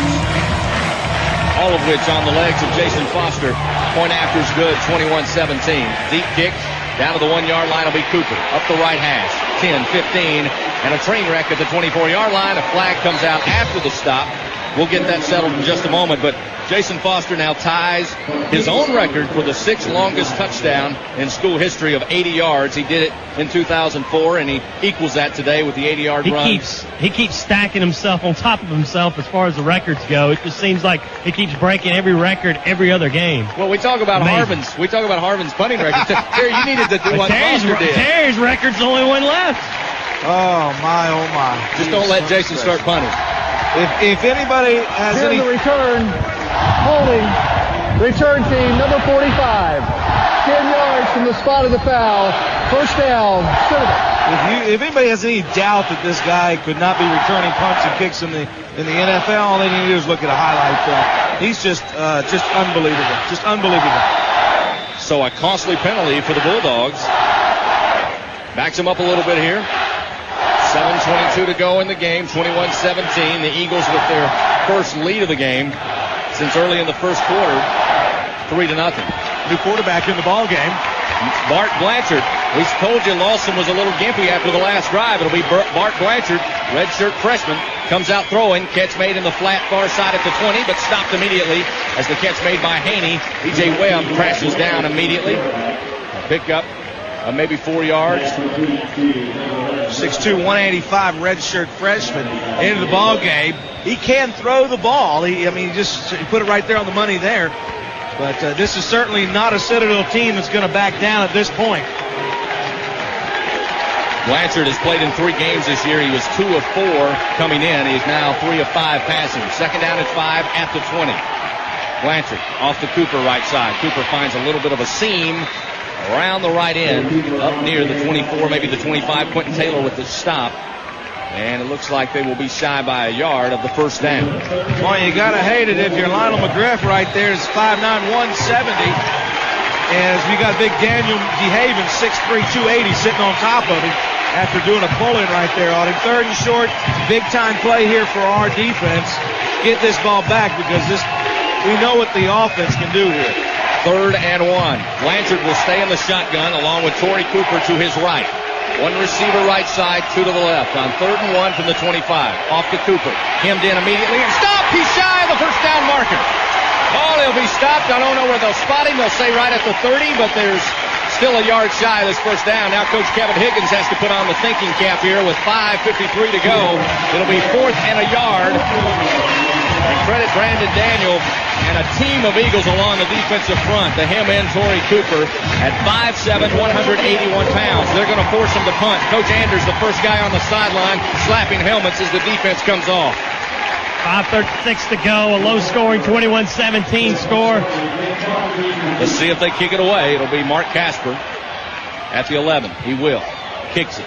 Low-line kick. Foster says, everybody get out of the way. Not bad. It'll be down at the 41-yard line of the Eagles, so not a very good kick off the leg of the Bulldogs. 5:17 to go, 21-17 your score. We'll take a timeout. When we return, the Eagles have the lead and the football. This is the Georgia Southern Radio Network. You buy something because you got it for a low price, and soon you realize it's no bargain because you really needed something better. It happens all the time, especially with car insurance. But the good news is you can get the right coverage at the right price. Just talk to your local State Farm agent. They'll help you get the right coverage at a price that's right for you, providing insurance and financial services. Like a good neighbor, State Farm is there. In Augusta, contact Bill Bennett. In Fitzgerald, John Butler. In Savannah, contact Robert Curtis. And Bill Warnell in Athens. Eagle fans, it's time to tailgate. Georgia Southern football is finally here, and your official Georgia Southern tailgate location is McAllister's Deli in Statesboro. Located in the New Market District behind the Medical Center with delicious fresh sandwiches, sides, and desserts, you're sure to have the tailgate spread for all of your Eagles. And don't forget that nothing goes down better with an Eagle victory than McAllister's Sweet Tea. And check out their locations in Macon and coming soon to Augusta. McAllister's Deli in Statesboro, proud sponsor of Georgia Southern Athletics. Back at Allen E. Paulson Stadium, it's been an up-and-down kind of football game as the Citadel Bulldogs led at the half, 14-6. The Eagles, though, have turned it on of late, and the defense has answered the call. Force a punt on the Bulldogs. 5:17 remains in this game. Eagles lead 21-17. They will have it first down and 10 at the 42-yard line. While we have a moment, let's pause 10 seconds. Station identification. This is Georgia Southern football from the Georgia Southern Radio Network. The home for Georgia Southern football. Georgia Eagle Broadcasting's Eagle 102.9 WBMX Statesboro. First and 10 from the 42. Give it off Lewis. Left side. Breaks one tackle up across the 45 and slung down at the 48-yard line. Nice 6-yard pickup by Lamar Lewis. Andrew Rowell, the middle linebacker, makes the stop. And that's what we talked about, gentlemen. Ryan especially in the opening minutes of that third quarter about trying to get it on the ground and picking up second and third and short for the Eagles, who again on the afternoon are 5 of 15 on third down conversions. But very manageable here, second down and 4. What's happened earlier today doesn't matter. We've got 4 minutes left, and that's what it all comes down to. From the left hash mark, second down and 4. Lamar Lewis, your running back, along with Jason Foster in the offensive backfield. The Eagles send out 2 receivers left and 1 wide to the right side of the field. Off to Lewis, up the middle. At second extra effort. Down to the Bulldog 46-yard line. Javar Broughton with the stop. And it appears to be good enough for another First Southern first down. 4:24 on the clock, 21-17. This game has turned into what we all thought it would be, a very athletic defense in Georgia Southern and probably statistically the best defense in Citadel. And a very close game between two good teams, unlike some of the predictions we saw on the Sports Network. And Dave Colson, another ridiculous prediction out of him. And certainly this is the game that we want with 4 minutes to go. First down and 10. Now at the Bulldogs 46-yard line. Shotgun snap. Jason's got it.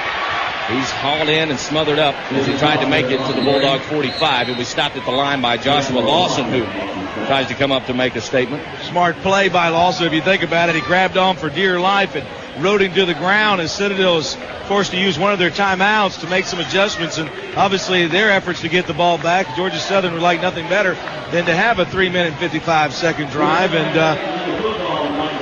yeah, some people making predictions are not always on their best game. It's to a certain point where are you even going to validate a poll anymore? It's just, it's almost absurd.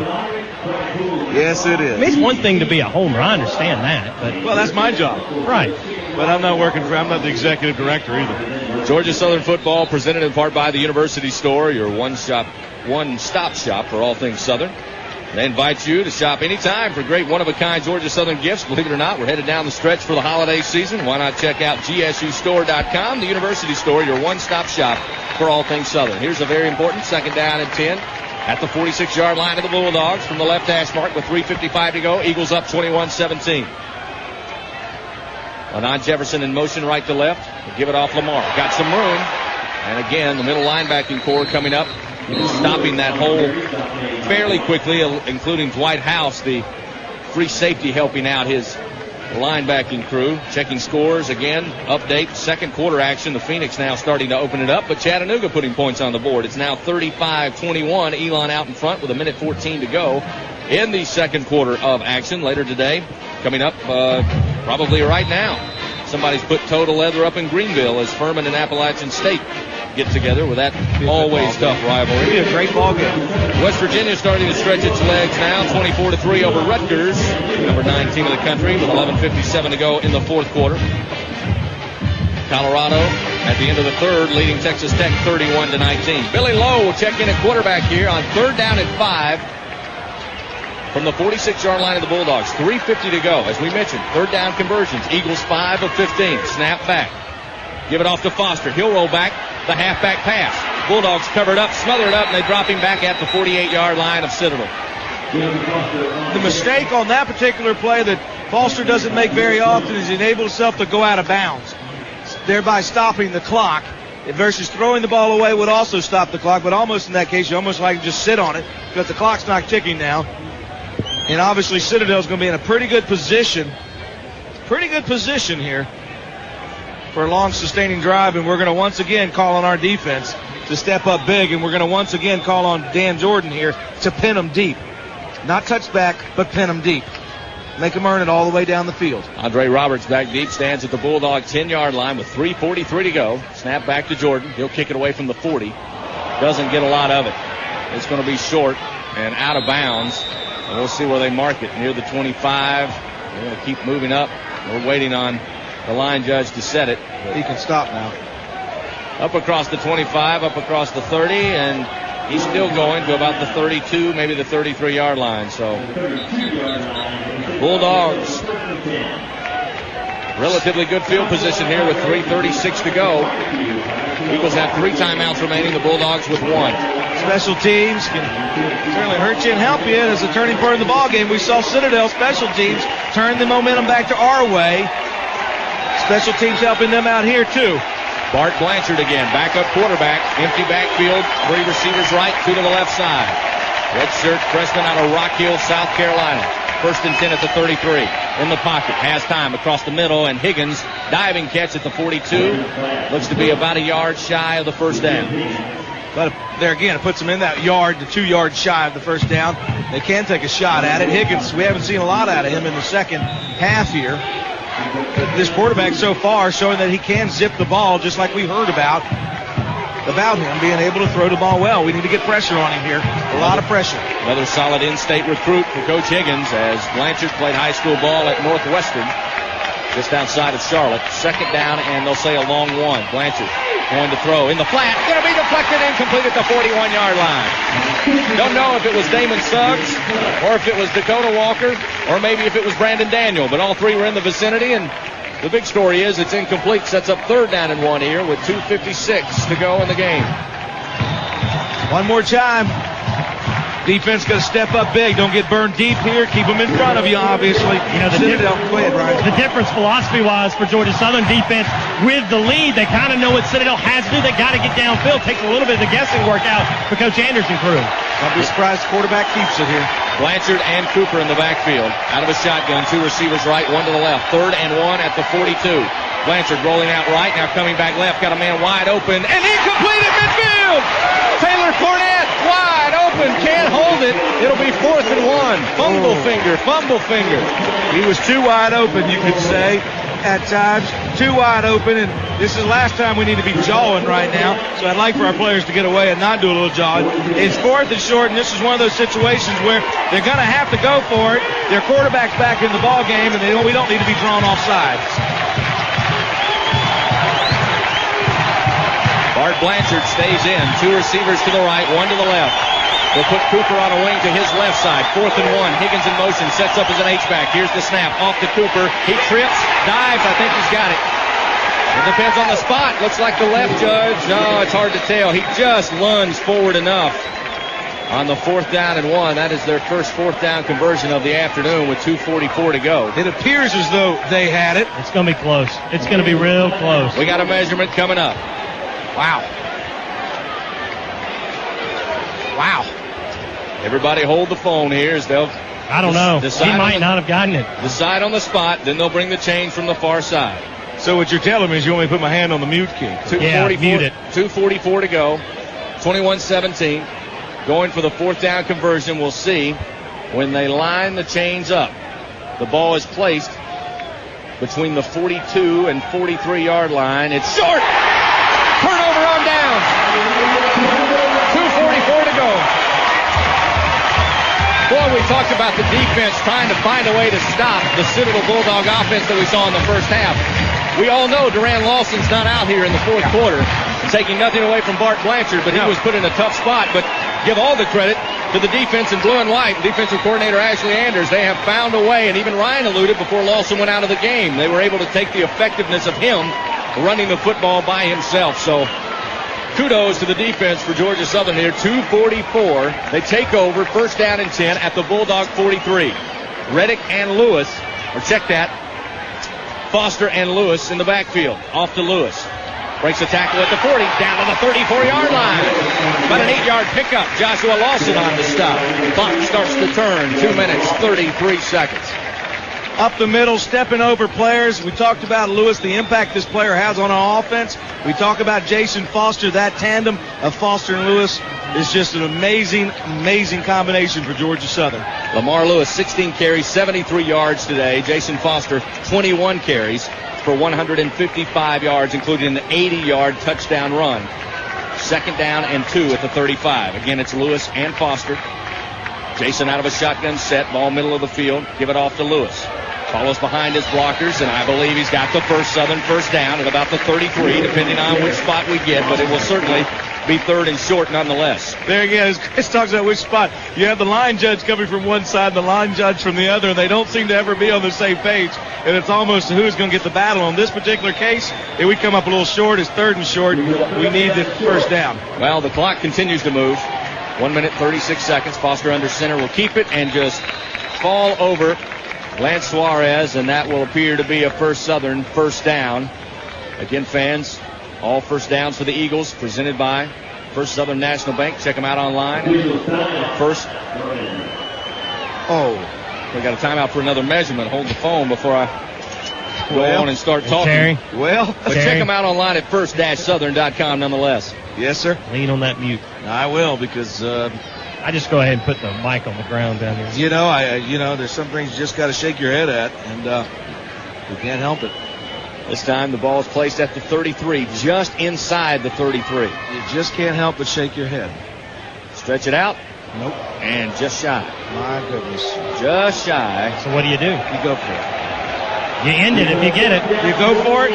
You go for it, and you draw them off sides. Why not? Make them jump. Well, and if you back it up 5, you're probably giving Dan a little bit better of a position to try to coffin corner or punt down in the corner. Well, we need to walk out of here with 3 points. Somehow, we need to walk out of here with 3 points. So, on 4th and less than half a foot. If you're going to kick it, you need to kick it now. Foster out of the shotgun. Now he'll move up under center. He's taking his time. Let the clock tick. Let the clock tick, Jason. Play clock down to 21. A world left. Foster keeps it. Squirts in between Williams and I believe Jensen. And it's a First Southern first down with 1:23 to go here in the game. Eagles up 21-17. And now we'll do it. East Georgia Southern first down presented by First Southern National Bank. Proud to support the Eagles. They offer freedom checking, free debit card, free online and phone banking, and free ATM usage worldwide. Only from First Southern National Bank, 201 South Main Street in Statesboro. We need that clock to tick. Don't need to turn the ball over. Citadel looks like they're calling one of their timeouts at this point. Hey, Chris, I want to go back to something. You know, I was talking about that golf cart, Ryan, that we had out in the park. I have never seen you so hard up for a plug in my life. I can't help it, brother. It's for a good cause. It's for the Letterman's Association. We're going to end up sticking it on the You Park 'em, You Sell 'em line and Russell Dease's out making. That's not a bad idea. That's a plug. There you go. That's not a bad idea. We ought to do that. But you did such a good job of making this happen with that great company of Thrifty here in Statesboro, and they put it together. The Eagle One. It's the first one of its kind. It's the only one. And as we mentioned, the first bid on it so far is $7,500. And we'll certainly be taking more bids, and the proceeds all go to the EFAA, which is the Letterman's through the Southern Boosters, which goes to help things like the scholarship fund and the Irk Russell Monument that we have down here, and other great things involved with Southern Boosters. So the Bulldogs burn their final timeout here. It'll be first down and 10 at the 31. Victory formation. Foster takes a knee at the 35. The clock rolls under 1:20 to go. They've got some fans that have pulled out a sign for CSS, going back to what David Jackson said the pregame up in Boone. Hey, Citadel, it's still our Southern Conference, CSS. 107 and counting here. Homecoming 2007, a great crowd.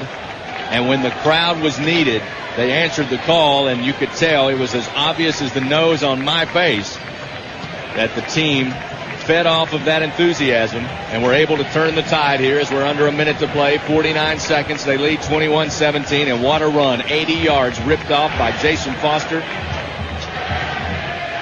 Down to 40 seconds. Victory formation again. Takes the knee. Can we agree on one thing, all three of us? This is a game Georgia Southern does not win last year. Not even close. Agree. That says a lot about this coaching staff and what they've been able to do in a very short time. 23 seconds. The sidelines for the Eagles start to jump, start to celebrate. They start to shake the hands of the Citadel Bulldogs who showed up today for homecoming and put up a valiant effort. It was certainly a dogfight of a football game as now the final 3 seconds roll off the clock. Horn sounds. This one's in the books. Georgia Southern defeats the Citadel 21-17. The Eagles now 3-2 in conference play, 6-2 overall.